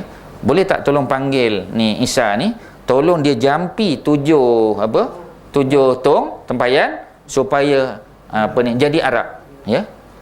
Maryam kata itu apa kita panggil, ya, kacang aja, ya, kalau istilah kita lah, ya. Ajak lagi lah, bagi tahu pada. Datanglah Nabi Isa. Nabi Isa pun tak tahu apa dia buat, ya. Ada kadar berapa semua sebagainya, kun fayakun, jadi arak. Lepas tu Isa kata, "Okey, arak dah ada, kam, minum, ya." Boleh tak Nabi Isa? Kan tak logik tu. Sebab dalam agama Taurat, agama Injil, agama Islam, agama apa pun, arak adalah haram. Tiba-tiba Nabi Isa tolong buat arak bagi orang minum. Kan pelik tu, bohong punya cerita, ya. Kita kata, dia kata itu one of the Jesus Christ punya miracles, dia kata. Bohong lah kita kata, ya. Tapi itulah cerita. Kalau tanya orang kampung tu dia akan cerita. Mana you tahu cerita? Bapak saya cerita. Tanya bapak dia, datuk saya, moyang saya, sampai ke sudah, kita kata, ya. Nampak sangat bohong. Jadi penuh dengan cerita palsu, tokok tambah, ya. Ditulis setelah tempoh yang berlalu panjang serta tidak diketahui penulis dia, ya. Sebab tu kita kata Bible pun, ya, Injil pun ditulis 200 tahun selepas Nabi Isa wafat, ya. 200 tahun, ya. Yang ditulis oleh semua tu lah, ya. John-nya, kemudian Matthew-nya, ya. Kemudian siapa lagi? Luke-nya, seorang lagi Mark, ya, kita kata, ya. 4 ni tulis. Lepas tu 4 ni versinya berbeza-beza pula. Baca John kata macam ni, Matthew kata tak, bukan macam tu, dia kata, ya. Jadi macam mana? Susah kan kita nak faham, ya. Macam kita cerita saya tengok kita panggil satu dokumentari, ya. Dia kata potret Nabi Isa yang paling awal, ya, pada 300 tahun selepas Nabi Isa wafat. Bukan wafat lah, diangkat oleh Allah, ya. Potret Nabi Isa tu, Nabi Isa ni tak putih. Nabi Isa ni, ya, he was a colored person, ya. Nabi Isa ni tak putih, ya. Yang putih selepas orang putih masuk Islam lah, ya. Orang putih masuk Islam, maka Jesus tu jadi putih, ya. Sebab tu pergi ke China, pergi ke Manila ke apa, putih Nabi Isa tu, ya. Cuba pergi ke Uganda, ya, Nigeria, Guinea, Sierra Leone, ni semua negara yang saya sebut ni semua yang Ebola affected lah, ya. Nigeria, Sierra Leone, ya, Guinea, apa satu lagi, ya, Ghana, Liberia, ya, dan sebagainya, ya. Kita kata hitam pula, kita kata, ya. Boleh bertukar-tukar pula Nabi Isa ni, kita kata. Jadi maksudnya itu orang Kristian sendiri yang cerita, ya. Jadi maksudnya nak bagi tahu, sebab kisah Nabi Musa sama. Nabi Musa juga, ya, dia colored person juga. Kerana apa? Kerana apabila Nabi Musa lari selepas dia pukul Kipti, kan, dia keluar, ya, sampai ke Jordan, sampai ke perkampungan Nabi Syuaib, maka dia tolong 2 anak Nabi Syuaib, kan, bagi minum. Semua kita tahu cerita ni. Selepas tu baliklah 2 anak Nabi Syuaib, ya. Bapak dia kata pasal balik awal, ada orang Mesir tadi, ada orang Mesir yang tolong kami. Ada one Egyptian. Pasal apa anak dia kata one Egyptian? Pasal apa? Kerana Bani Israel dengan Egyptian tak boleh dibezakan, kulitnya sama. Nampak tak? Sebab tu orang duk anggap Bani Israel ni, ya, sebab itulah Firaun terima Nabi Musa, kerana kulit Nabi Musa tidak berbeza dengan kulit Kipti, ya. Itu kata para ulama. Jadi maksudnya ada banyak benda-benda lagi yang rupanya ada orang kamuflage, kan, ya. Maklumat-maklumat ni kita tak tahu. Jadi tak apalah, ya. Cuma kita kata itu tak masuklah soalan dalam kubur besok, ya. Orang tanya pula, nanti bukan nak kita tanya, ya, yang kamu belajar dulu Isa ni putih ke hitam, ya, coklat ke apa, tak adalah, itu tak termasuk soalan. Tapi makna kalau kita tahu tak ada masalah, lagi baguslah, ya. Okey, begitu juga kisah Buddha. Kita tengok kisah Buddha, ya. Kisah Confucius. Kita baca kisah Confucius ni, confuse kita, ya. Pasal ceritanya tak apa-apa, kita tengok, ya. Buddha, Gautama Buddha, kan, dia tinggalkan isteri dia, tinggalkan anak dia, duduk pula bawah pokok lah, apa semua betapa. Islam tak suruh macam tu. Mana ada Islam suruh, ya, keluar, kita kata pergi minta maaf 40 hari ke apa, kan, ya. apa ni, lepas tu tinggalkan isteri. Bila orang tanya macam ni isteri macam mana, saya tinggal apa ni, saya tinggalkan dia dengan Allah dan Rasul, dia kata ya. Dia tinggalkan isteri dia. Kalau ditinggalkan dengan apa ni, apa kita panggil kredit kad Islamik ke tak apalah kan ya, bank Islam, kredit kad bank Islam ada ya, Rajahi Bank punya apa ada, okeylah ya. Dia cucuk je kalau nak beli. Ini kita tinggalkan begitu saja ya. Jadi Islam tak ajar begitu. Kisah hidup mereka sekitar pengikut saja, tidak mempunyai jalan ilmiah, sekadar tokok tambah ya. Sebab tu ada versi, dia ada revised version of apa ni Bible ya. 10 tahun lagi tengok ada satu lagi revised version, 10 tahun lagi ada lagi. Pasal apa? Quran tak ada revised version ya, kerana dia tokok tambah. Dia tengok dah tak relevan dah, kata tak boleh ni, dia kata ya, kita kena tokok tambah sikit, kita kena add value, dia kata ya. Mana boleh macam tu. Nombor 2, sirah mempunyai kisah Rasulullah yang sejelas-jelasnya, bermula daripada perkahwinan bapa Nabi dan bonda Rasulullah hingga wafat Rasulullah ya. Kita tengok semua ada cerita dia. Kita kenal bapa Nabi, kita kenal mak Nabi ya, kita kenal keluarga dia. Dan keluarga Nabi tak ada yang kahwin apa kita panggil kahwin lari, tak ada. Semua kahwin ada majlis, semua direstui oleh mak ayah dia ya. Tak ada yang kita kata kot ada seorang datuk Nabi kahwin di sempadan, kita kata ya. Ataupun kahwin apa dia panggil, kahwin sindiket ya. Kahwin cowboy satulah, kahwin sindiket yang dalam van punya ya. Kan banyak sekarang dalam van kan. Sebab tu kalau tengok ada apa ni Alphard ke apa tu, tu jaga-jaga ya. Dia punya perkahwinan dalam tu, qadi dia apa kita panggil ya, mobile. Betul tuan-tuan, tuan-tuan tak tahu ya. Tuan-tuan tak terlibat dalam bidang ni ya. Saya terlibat dalam bidang ni, tahulah ya. Banyak cerita-cerita ya. Dia boleh keluarkan sertifikat ya. Sertifikat tu memang sebiji macam yang Jawi punya ataupun Jais punya ya. Kat Malaysia kan apa ni, everything is possible kat Malaysia ya. Semua boleh ya. Sebab tu Malaysia kan jadi transit kan. Semua jenis pasport boleh dikeluarkan tuan-tuan ya. Yang ni nanti delete balik ya. Oh ya, minta maaf lah ya. Siapa yang dah terdengar tu ya, anggap macam tak dengar lah ya. Okey, seterusnya, sirah Rasulullah dikisahkan dari tahun ke tahun. Juga kehidupan harian dan perilaku Rasulullah seperti makan minum. Tengok ya, cerita Nabi makan minum pun ada ya. Tapi jangan tersalah pula ya, nanti makan bubur kacang dengan 3 jari ya. Sebab Nabi makan roti dengan 3 jari ya. Makan bubur kacang pakai sudu lah ya. Ni makan apa kita panggil, makan apa ni apa char-kway-teow ke apa pakai 3 jari, macam mana kita kata ya. Jadi sesuai lah dengan apa yang kita makan. Tidur Rasulullah ya. Sebab tu banyak orang ya, dia hanya apa melihat apa ni, mengetahui kiblat ketika solat saja, tapi dia tak pernah adjust dia punya katil supaya dia tidur menghadap kiblat ya. Jadi saya yakin sebahagian tuan-tuan pun masih belum membetulkan apa ni katil ya. Jadi tolong betulkan katil anda ya. Sebelum apa? Sebelum katil anda dibetulkan. Sebab ketika tidur, Nabi sentiasa akan tidur atas rusuk kanan Nabi menghadap kiblat. Jadi maksudnya kalau kiblat kita di sana sekarang ni, kiblat kita di sana, mana katil kita mesti kepala katil di sebelah utara, kaki katil di sebelah selatan, supaya bila kita tidur kita menghadap ke kiblat. Ya, jadi maknanya tidur pun Nabi bagi tahu kita hadap kiblat. Tak boleh tidur meniarap kan? Ya, dah dapat dah WhatsApp kan? Tak boleh tidur meniarap. Ya, kemudian macam mana kedudukan kaki dan sebagainya. Itu kita tidur pun Nabi ajar. Ya, gosok gigi. Tuan-tuan gosok gigi mula kanan ke kiri dulu? Ya ke? Ya, depan ke belakang? Apa ni, gigi geraham dulu ke depan dulu? Maknanya sirah mengajar kita ya, bahawasanya gosok gigi pun ada cara dia. Ya, pakaian, pakai pakaian kan masuk kanan dulu ya. Sebab Nabi memang bila buat sesuatu yang baik, Nabi akan mula dengan kanan ya. Kana yu'jibuhu at-tayammun dipanggil ya. Nabi ni suka tayammun, bukan tayamum. Tayamum tu tayamum lah ya, dengan debu tanah. Ni tayammun. Tayammun maknanya mendahulukan yang kanan. Nabi akan buat ya, kecuali apa cuci najis ataupun masuk dalam tandas, itu lainlah, itu dengan kaki kiri lah ya. Kemudian ibadah Nabi ya, pergaulan, bahkan hingga bilangan uban di kepala Nabi dan janggut pun para sahabat tahu. Dalam Syama'il Muhammadiyah disebut kan, maknanya berapa helai apa ni uban Nabi ya. Para sahabat ni sampai ke peringkat begitu mereka riwayatkan cerita tentang Nabi, maknanya mereka dekat sangat dengan Nabi. Tidak ada kisah yang jelas semasa remaja Nabi Musa. Mana kita tahu Nabi Musa masa remaja macam mana kisah dia? Rasulullah kita tahu. Rasulullah berniaga, kan? Rasulullah dibesarkan di perkampungan Bani Sa'ad, ya. Rasulullah terlibat dalam cerita tentang meletakkan kembali Hajar Aswad, ya, masa berlaku banjir di Mekah.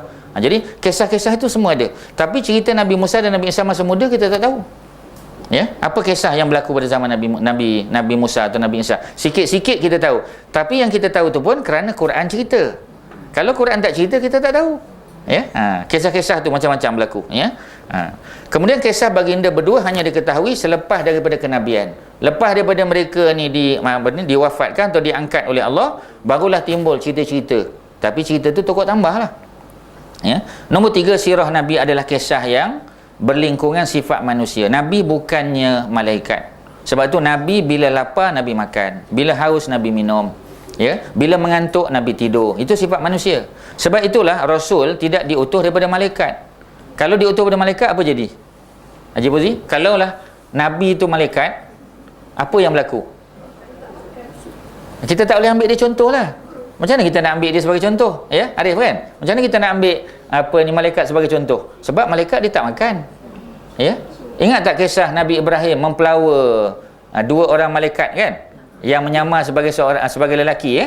Sedangkan dia dalam perjalanan nak pergi ke perkampungan Sadom kan? Nabi Lut. Tapi oleh kerana Sadomnya tu di sebelah selatan sikit, Nabi Ibrahim di sebelah utara sikit, ataupun kalau dalam jarak sekarang ni kita kata Nabi Ibrahim berada di Palestin. Palestin tu di sebelah barat. Sedangkan Jordan berada di sebelah timur. Jadi dalam perjalanan tu mereka singgah di rumah Nabi Ibrahim. Nabi Ibrahim minta supaya isterinya menyediakan makanan kan. Tapi makanan tidak diusik. Sehingga Nabi Ibrahim rasa takut. Mana Nabi Ibrahim tak kenal. Nabi Ibrahim tak boleh kata, ini malaikat ni. Nabi Ibrahim tak tahu. Melainkan mereka bagi tahu sebenarnya kami ni adalah malaikat utusan Allah. Mana Nabi Ibrahim tak tahu. Jadi maknanya bomoh satu Malaysia kita lagi hebat lah, ya. Dia baru tengok pun dia dah tahu dah, ya. Dia kata tak jauh ni, ya. MH berapa? 370 ni dia kata saya tahu, ya. Saya tahu ni tempat, tak lama lagi jumpalah, ya. Mana seolah-olah dia hebat lagi. Nabi Ibrahim pun tak tahu, ya. Sedangkan Nabi Ibrahim dah biasa bertemu dengan Jibril.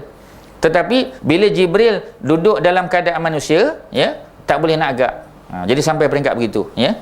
Jadi sirah macam tu. Sifat manusia. Nabi makan. Bila Nabi dibaling batu oleh penduduk Taif, darah yang keluar daripada tubuh Nabi warna apa? Ya, warna merah. Bukan warna putih. Putih itu mahsuri saja. Ya. Mahsuri putih kan? Sebab tu kita kata dia cuba nak bohong kita, ya. Sebab tu dia panggil bukannya legenda, mitos kita kata. Bukan legenda, tak layak untuk dipanggil legenda, ya. Kerana mungkin tak ada pun, ya. Ia hanya mitos saja. Jadi inilah kisah kita kata yang dilalui oleh baginda. Rasulullah adalah seorang yang dimuliakan, Allah muliakan. Ya, tak ada perkara-perkara dongeng khurafat, tak ada. Berbeza dengan perjalanan hidup Nabi Isa, Gautama Buddha, yang ditokok tambah dengan sifat ketuhanan. Ya, dia kata ada kita panggil, ya, ada ciri-ciri ketuhanan dalam tubuh mereka. Ya, dah tentu tidaklah. Ya, ini sudah tentu tidak boleh dijadikan contoh teladan. Macam mana orang nak ikut kalau dia malaikat? Yang terakhir, sirah Rasulullah adalah sempurna sebagai kehidupan manusia yang sempurna. Ya, ada masa Nabi gembira. Ya, cuba bagi satu contoh. Nabi gembira masa bila? Satu babak dalam sejarah Nabi. Masa bila Nabi gembira? Cuba fikirkan. Bila dia tegur orang perempuan tua tak masuk. Itu Nabi buat. Nabi macam buat apa? Nabi buat joke lah kan. Tapi Nabi gembira. Nabi sendiri gembira. Sehingga sahabat melihat Nabi geraham Nabi, ya. Nabi sampai terbuka mulut Nabi, nampak geraham Nabi. Ketika mana Nabi gembira? Ya, tak apalah kalau tunggu kan lambatlah, tapi adalah dalam babak itulah, ya. Antara masa Nabi gembira juga ialah ketika selepas berlaku peristiwa perang Khaybar. Pada masa itu Abu Musa al-Asy'ari datang daripada Yaman bersama dengan Abu Hurairah. Itu antara waktu Nabi gembira. Ya, melihat orang Yaman datang. Ya. Sehingga sebahagian daripada ghanimah dalam perang Khaybar Nabi bagi pada orang Yaman. Sedangkan orang Yaman tak terlibat dalam perang. Nanti orang kata tengok Nabi, ya, ini dah kronism atau nepotism, ya. Tidak, yang Nabi bagi itu yang Nabi punya. Yang itu kita kena jelaskan. Memang Nabi bagi mereka harta rampasan perang, tapi bukannya orang lain punya. Nabi bagi yang Nabi punya. Sebab Nabi kan dapat 1/5. Ya, dipanggil khumus. Khumus ni maknanya 1/5 daripada harta rampasan perang. Tapi Nabi tak ambil untuk diri baginda. Sebab tu Nabi kalau nak jadi kaya anytime je tuan-tuan. Perang pun banyak kali. Ya, paling kurang ada 9 kali peperangan yang berlaku. 9 kali. Yang dapat harta ghanimah lebih daripada 9. Kerana semua peperangan 27 kali. Ya, yang betul-betul jadi perang 9. Macam perang Tabuk tak jadi perang. Ya. Kemudian apa lagi dengan Bani Quraizah? Bani Quraizah pun tak perang, tapi dapat harta rampasan. Ya, kerana akhirnya Bani Quraizah dihalau keluar, perempuan dan anak-anak, lelaki kena bunuh. Jadi rumah mereka, tanah ladang dan sebagainya itu Nabi dapat. Ya. Kemudian Nabi sedih. Ya, sudah tentulah kematian Khadijah, Nabi sedih. Kematian Ibrahim anaknya, Nabi sedih. Ya, Nabi disakiti, dibaling dengan batu. Ya, Nabi pernah dijerut lehernya dengan serban Abu Jahal. Ya, Abu Jahal pun pakai serban tuan-tuan. Ya, Abu Jahal pakai serban. Pasal itu memang pakai orang Arab. Ya, jadi dia ambil serban dia, dijerut Nabi ketika sedang solat menghadap ke Kaabah. Abu Bakar datang untuk melepaskan baginda. Ya, jadi yang dia dengan serban dia.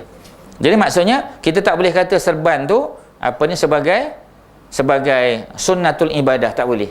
Ya, dia adalah sunnah al-adah saja.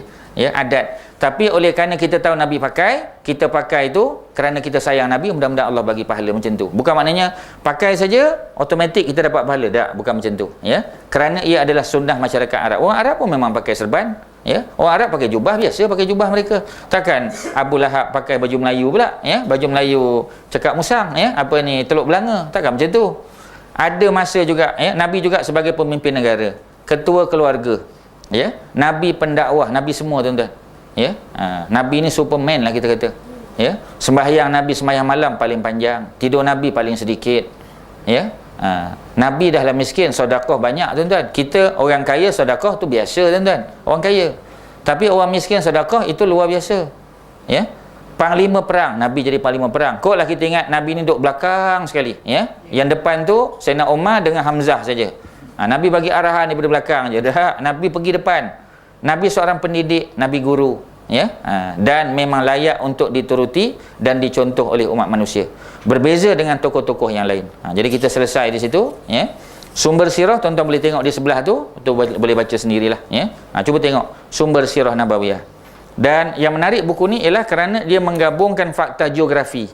Tuan-tuan akan tengok ada banyak peta dalam ni.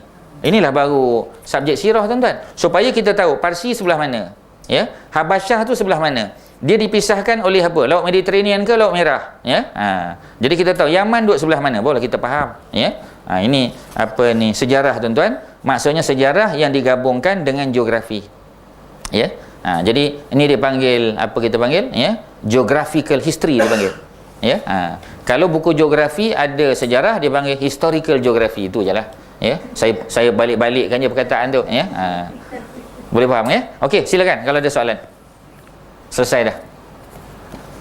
Ya, Haji Zain. Amalan bersugi. Konteks gigi tadi. Pasal Ustaz sebut tentang gigi dulu saja. Ya, ya. Gosok gigi.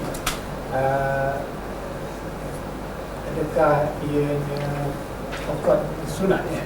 Termasuk sunnah lah. Membersihkan gigi itu termasuk sunnah lah. Tapi bersugi itu dalam konteks moden sekarang ni, Ya. adakah dia sunat? Sebab dia punya sunnah dia ialah membersihkan gigi dan mulut. Sunnah dia ialah membersihkan gigi dan mulut. Instrumen dia ataupun tools dia ikutlah. Kalau dah tentulah zaman Nabi tak ada beruh gigi macam sekarang kan. Dah tentulah tak ada, ya. Tapi zaman sekarang kan sudah dicipta alat yang lebih canggih dan dia menyeluruh, ya, komprehensif, semua kita boleh. Jadi boleh tak dia anggap pakai beruh gigi itu sebahagian daripada sunnah juga? Memang betul lah, sebahagian daripada sunnah lah. Sebab alat dia boleh berubah, tapi dia punya objektif dia. Sebab tu syariah ni ada dua kan. Satu yang yang bersifat maqasid, dia panggil objektif. Objektif tadi tu ialah membersihkan mulut, ya, gigi dia, menghilangkan bau mulut, itu termasuk sunnah lah.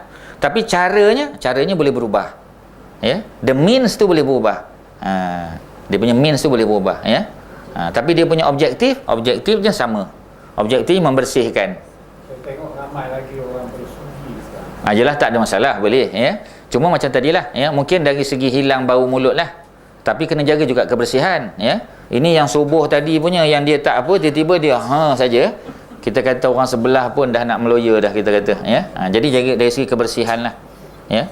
Tapi memang Nabi sebut dalam hadis, Nabi kata apa ni, laula an asyqa ala ummati, kalau aku tidak memberatkan umat aku, la amartuhum bisiwak ya, nescaya aku akan perintah mereka untuk bersiwak. Maknanya dia tidak wajib, kerana Nabi tahu benda tu susah ya.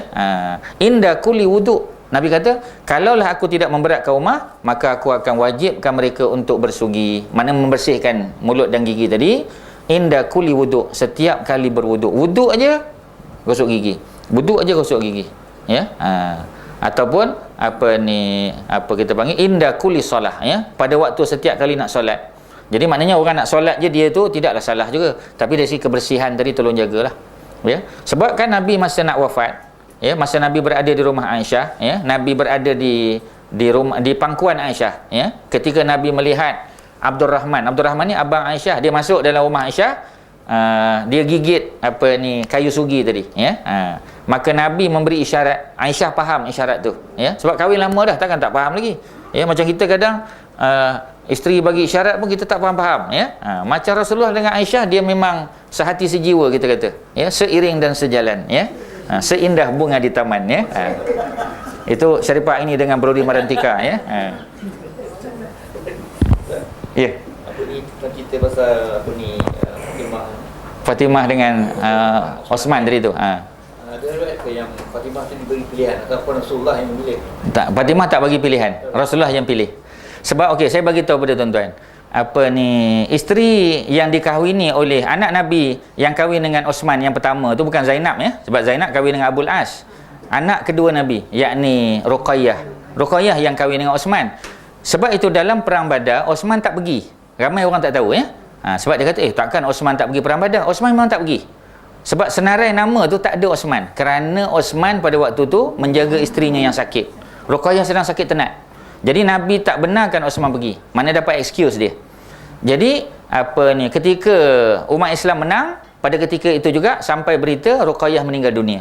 Ya, dalam perang Badar ya, lepas habis perang Badar Ruqayyah meninggal. Ruqayyah di Madinah lah.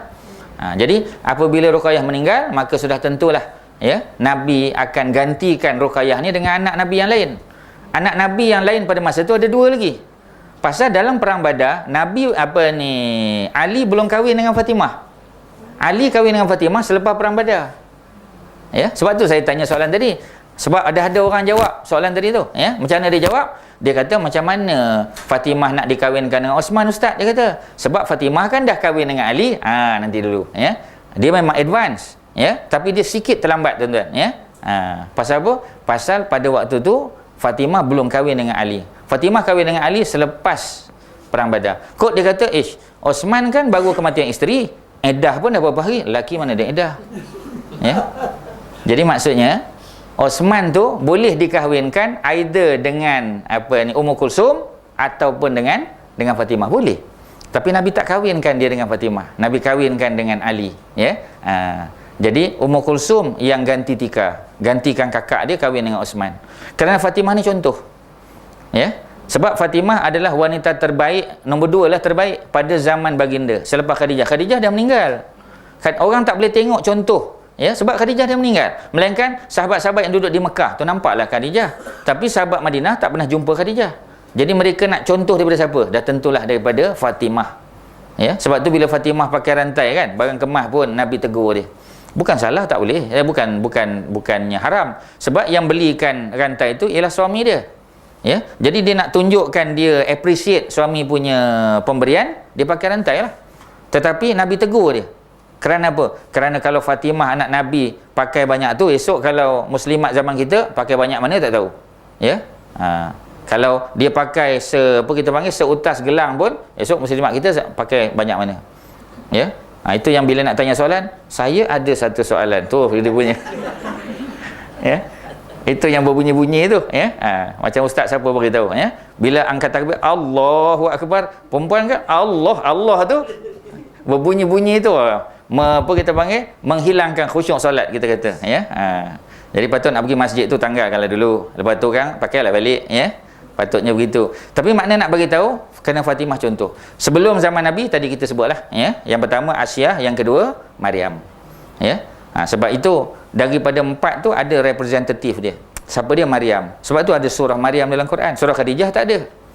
Pasal daripada 4 ni, Maryam paling hebat sekali dia punya perjalanan. Ya. Sebab apa? Sebab Khadijah kalau dia sedih, dia boleh mengadu kat suami dia. Fatimah kalau dia sedih, dia boleh mengadu pada Ali, dia boleh mengadu pada bapak dia. Ya. Kalau Maryam sedih, dia nak mengadu kat siapa? Siapa suami dia? Tak ada suami. Ya. Yang ada seorang lelaki yang bekas dia punya fiancé dia. Ada, ya. Dia panggil siapa nama dia? Joseph the Carpenter dia panggil. Ya. Joseph the Carpenter. Kalau sekolah gereja, sekolah missionary tahulah. Tapi kalau sekolah madrasah Islam tak tahulah cerita Joseph the Carpenter ni kan. Siapa dia Joseph the Carpenter ni? Ya, dalam bahasa Arab dipanggil Yusuf An-Najjar. Ya, asalnya dia nak kahwin dengan Maryam. Tetapi Allah takdirkan Maryam mengandung dulu. Okey, soalan dia berapa usia ketika Maryam mengandung? Agak-agaklah berapa usia ketika Maryam mengandung? Yang jadi fitnah besar tu, ya? 17 ya. Sebab tu orang panggil sweet 17 kan? Jawapannya salah. Bukan 17 ya. Jawapannya 15, ya. Sebab Maryam lahir 15 tahun sebelum Nabi Isa dilahirkan. Sebab itulah jawapannya senang aja, 15 tahun lah. Ya, mana 15 nak masuk 16 lah. Sebab kelahiran Maryam 15 tahun sebelum Masihi. Of course lah, ya. Dah 15 tahun sebelum Masihi. Jadi maksudnya beza umur mereka dalam 15 saja. Ya. Tu cerita dia. Okey, tuan-tuan, kita berhenti di sini. Ada soalan?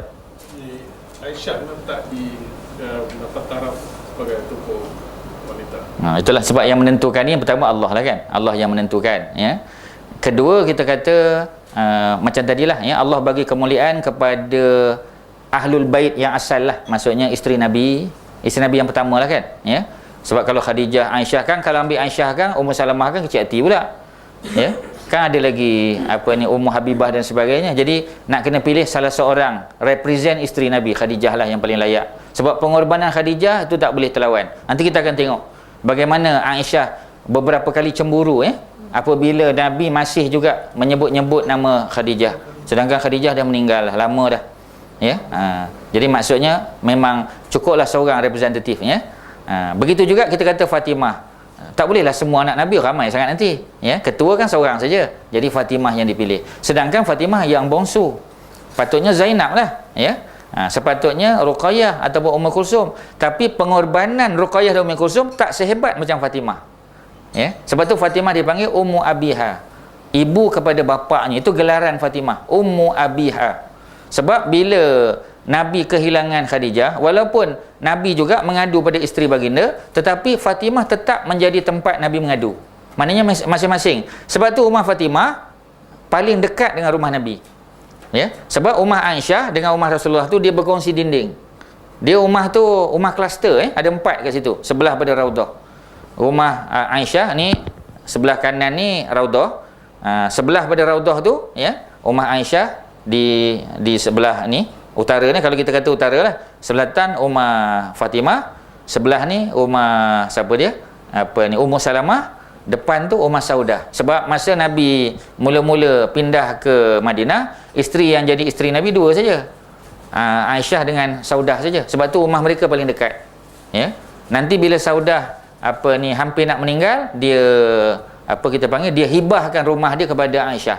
Sebab itulah rumah Aisyah tu jadi besar sedikit sehingga 3 jenazah boleh masuk. Ya, jenazah Rasulullah, Abu Bakar dan juga Sayyidina Umar. Ya, itu cerita dia tuan-tuan. Ya, malah dah ada dah, ya, sekarang ni dah ada orang buat thesis master pun ada. Cerita tentang lokasi rumah-rumah para sahabat. Lokasi rumah para sahabat, thesis master. Ya, rumah Aisyah di mana, tapi dia gali tu daripada hadis-hadis Nabi lah, daripada kitab sirah dan sebagainya. Akhirnya dia tunjukkan Aisyah rumah di mana. Ya. Abu Bakar di mana? Mengapa ketika Nabi wafat Abu Bakar tidak ada bersama Nabi? Kerana apa? Semua tu menentukan di mana rumah mereka lah. Sebab tu kita tengok Masjid Nabawi, di mana pintu As-Siddiq, pintu Abu Bakar kat mana? Pintu Aisyah di mana? Ya, itu menunjukkan lokasi rumah mereka. Sebab tu sampai sekarang belakang daripada Babu Salam, kalau orang lelaki lah, ya, pintu yang kita masuk adalah pintu As-Siddiq. Ya, pintu As-Siddiq. Saya ingat saya pun pernah tunjuk kan pada Haji, ya.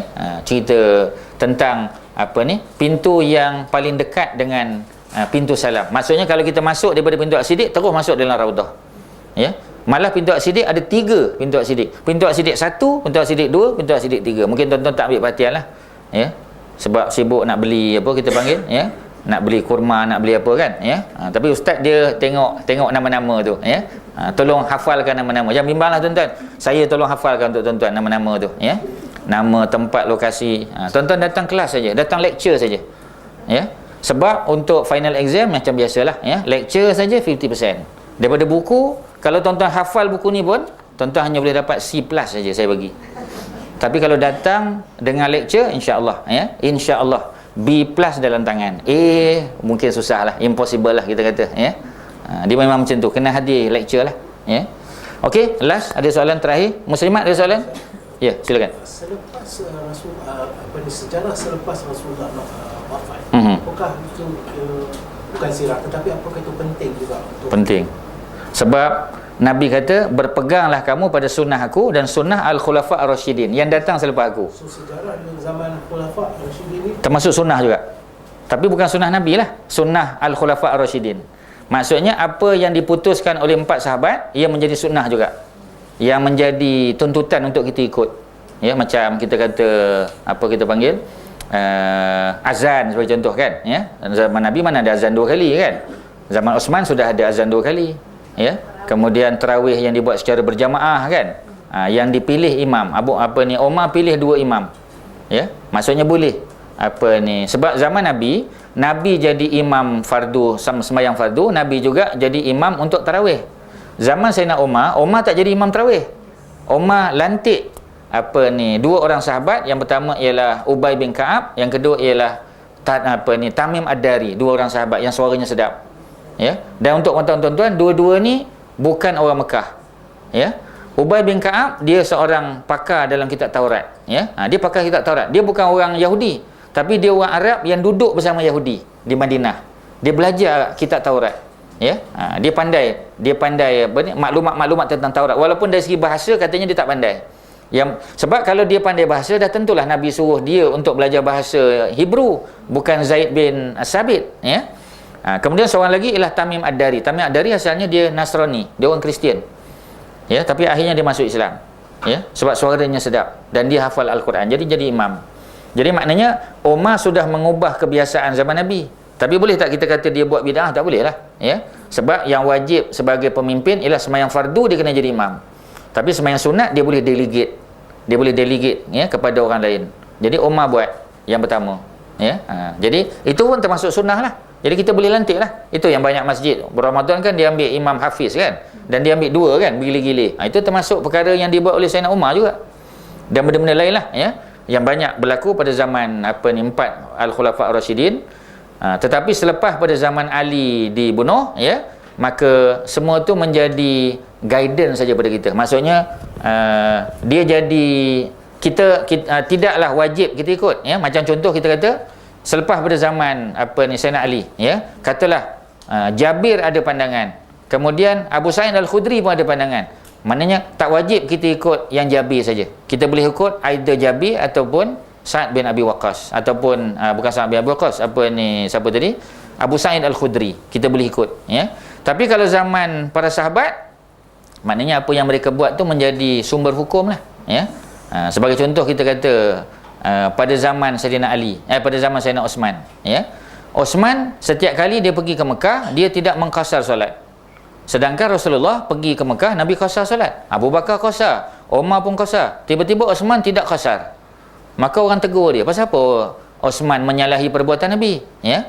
Osman kata sebab dia punya reasoning dia berbeza, ya. Kerana Umar dan Abu Bakar mereka tidak ada isteri yang tinggal di Mekah, tapi Osman dia kahwin dengan salah seorang wanita Mekah. Jadi bila dia kahwin dengan orang Mekah, maknanya setiap kali dia balik ke Mekah, itu adalah rumah dia. Sebab tu dia tidak qasar, ya. Mana cerita dia berbeza. Kita tak boleh katalah Osman menyalahi, kita kena tengok sebab dia dulu, ya. Pada zaman Osman menjadi khalifah, Osman dia melakukan apa kita panggil, dia buat haji ifrad, ya. Ataupun kita kata haji qiran, ya. Kemudian Ali buat haji tamattu'. Pasal zaman Nabi pun Ali buat tamattu'. Jadi ada orang report kepada Sayyidina Osman. Osman sebagai khalifah, bila ada orang report dia kena panggil lah. By right dia kena panggil lah Ali. Dia tanya, betul kan Ali kamu buat tamattu'? Ali kata betul. Kerana apa kamu menyalahi perintah khalifah? Sebab Osman suruh buat ifrat, ya, ataupun qiran. Ali kata, adakah khalifah nak mengharamkan sesuatu yang diperintah atau dihalalkan oleh Nabi? Kan Nabi dulu kan suruh kita tamattu'. Pasal apa nak halang? Maksudnya bila dia nak standardize kan semua orang buat ifrat, ada juga sahabat yang menyalahi, ya. Sehingga Ali bagi tahu kan Nabi suruh dulu, pasal apa kita nak halang pula? Ya, sedangkan Osman dengan Ali bukan orang lain, kan mereka ni biras. Ya, mereka ni biras, ya. Tetapi oleh kerana Osman sebagai pemerintah, ya, khalifah, dan Ali sebagai salah seorang daripada ahli syura lah, ya, ahli syura lah pada masa itu, sebab Ali dalam perang Badar dia ada. Jadi ahli syura Nabi dan para sahabat biasanya adalah mereka yang terlibat dalam perang Badar. Kalau yang perang Badar dah tak ada, yang terlibat dalam Suluh Al-Hudaibiyah tahun 6 Hijrah. Ini dua peristiwa besar yang menjadi kriteria untuk jadi ahli majlis syura, ya. Cuba baca balik dalam sejarah macam tu. Jadi yang itulah tuan-tuan, ya. Tapi sirah ni kita tak boleh dapat overnight, tak boleh dapat lah, ya. Dalam satu malam tak boleh, ya. Dah tentu ia memerlukan masa lah. Dan sirah ni kita kena bincang. Tuan-tuan kena, sebab tu oleh kerana buku ni nipis, saya harap tuan-tuan baca habiskan dulu, khatamkan dulu. Jadi bila datang kelas kita dialog saja, ya. Tak perlulah saya nak tolong baca, ya, pada tuan-tuan, ya. Sebab tuan-tuan kan tak ada masalah membaca kan? Ada yang ada masalah membaca ke? Ya. Takkan lecturer pun ada masalah membaca kan, ya. Cuma kita ada M besar dia panggil, ya. Kita punya masalah ialah M besar dia panggil, ya. Big M, ya. Big M tu nama dia, ya. Ya. Mengantuk satu, malas nama dia, ya. Tu saja. Ya. Mengantuk M kecil apa Padin, ya. Dia ada M besar, big M dengan small M, ya. Jadi sekadar itulah, ya, yang boleh saya kongsi. Tuan-tuan tolong bacalah, ya. Ini ringkasan dengan peta dengan apa, dia akan membantu kefahaman kita, ya. Sebab tu saya suka buku ni, ya. Dan untuk tuan-tuan, saya mengajar subjek sirah ni juga di Masjid Negeri Shah Alam. Sama saya pakai buku ni juga, ya, Masjid Negeri Shah Alam. Kalau yang Majlis Bandaraya Shah Alam MBSA, saya pakai, kita dah masuk jilid yang kedua, itu advance sikit. Tapi Masjid Negeri barulah kita pakai jilid 1, ya. Sebab kandungan dia tu very authoritative, kemudian dia very structured, kita tengok, ya. Dia point form, ya. Sebab tu dia menarik tuan-tuan, ya. Kalau kita baca Nurul Yakin tadi, tuan-tuan memang akan mengantuk, ya. Sebab dia punya font kecil, ya, peta tak ada diagram, tak ada apa, jadi kita akan bertambah mengantuk lah, ya. Tak bawa yang part tu. Nak part tu, part 3 pun dia 3, ya. InsyaAllah boleh bawa nanti, ya. Tapi habiskan dulu part 1 ni lah, baca dulu part 1, ya. Sebab tak lulu part 1 macam nak naik part 2, ya. Ya. Being ambitious tu is good, ya. Being ambitious is good, ya. But don't be too ambitious lah, kita kata, ya. Tu cerita dia macam tu. Tapi tak apa, insyaAllah nanti saya bawa, ya. Kalau nak dalam kereta pun ada, kalau nak yang 2, ya. Okey, sekadar tu. Wassallallahu ala sayyidina Muhammadin wa ala alihi wa sahbihi wasallam. Alhamdulillahirabbil alamin. Assalamualaikum warahmatullahi wabarakatuh.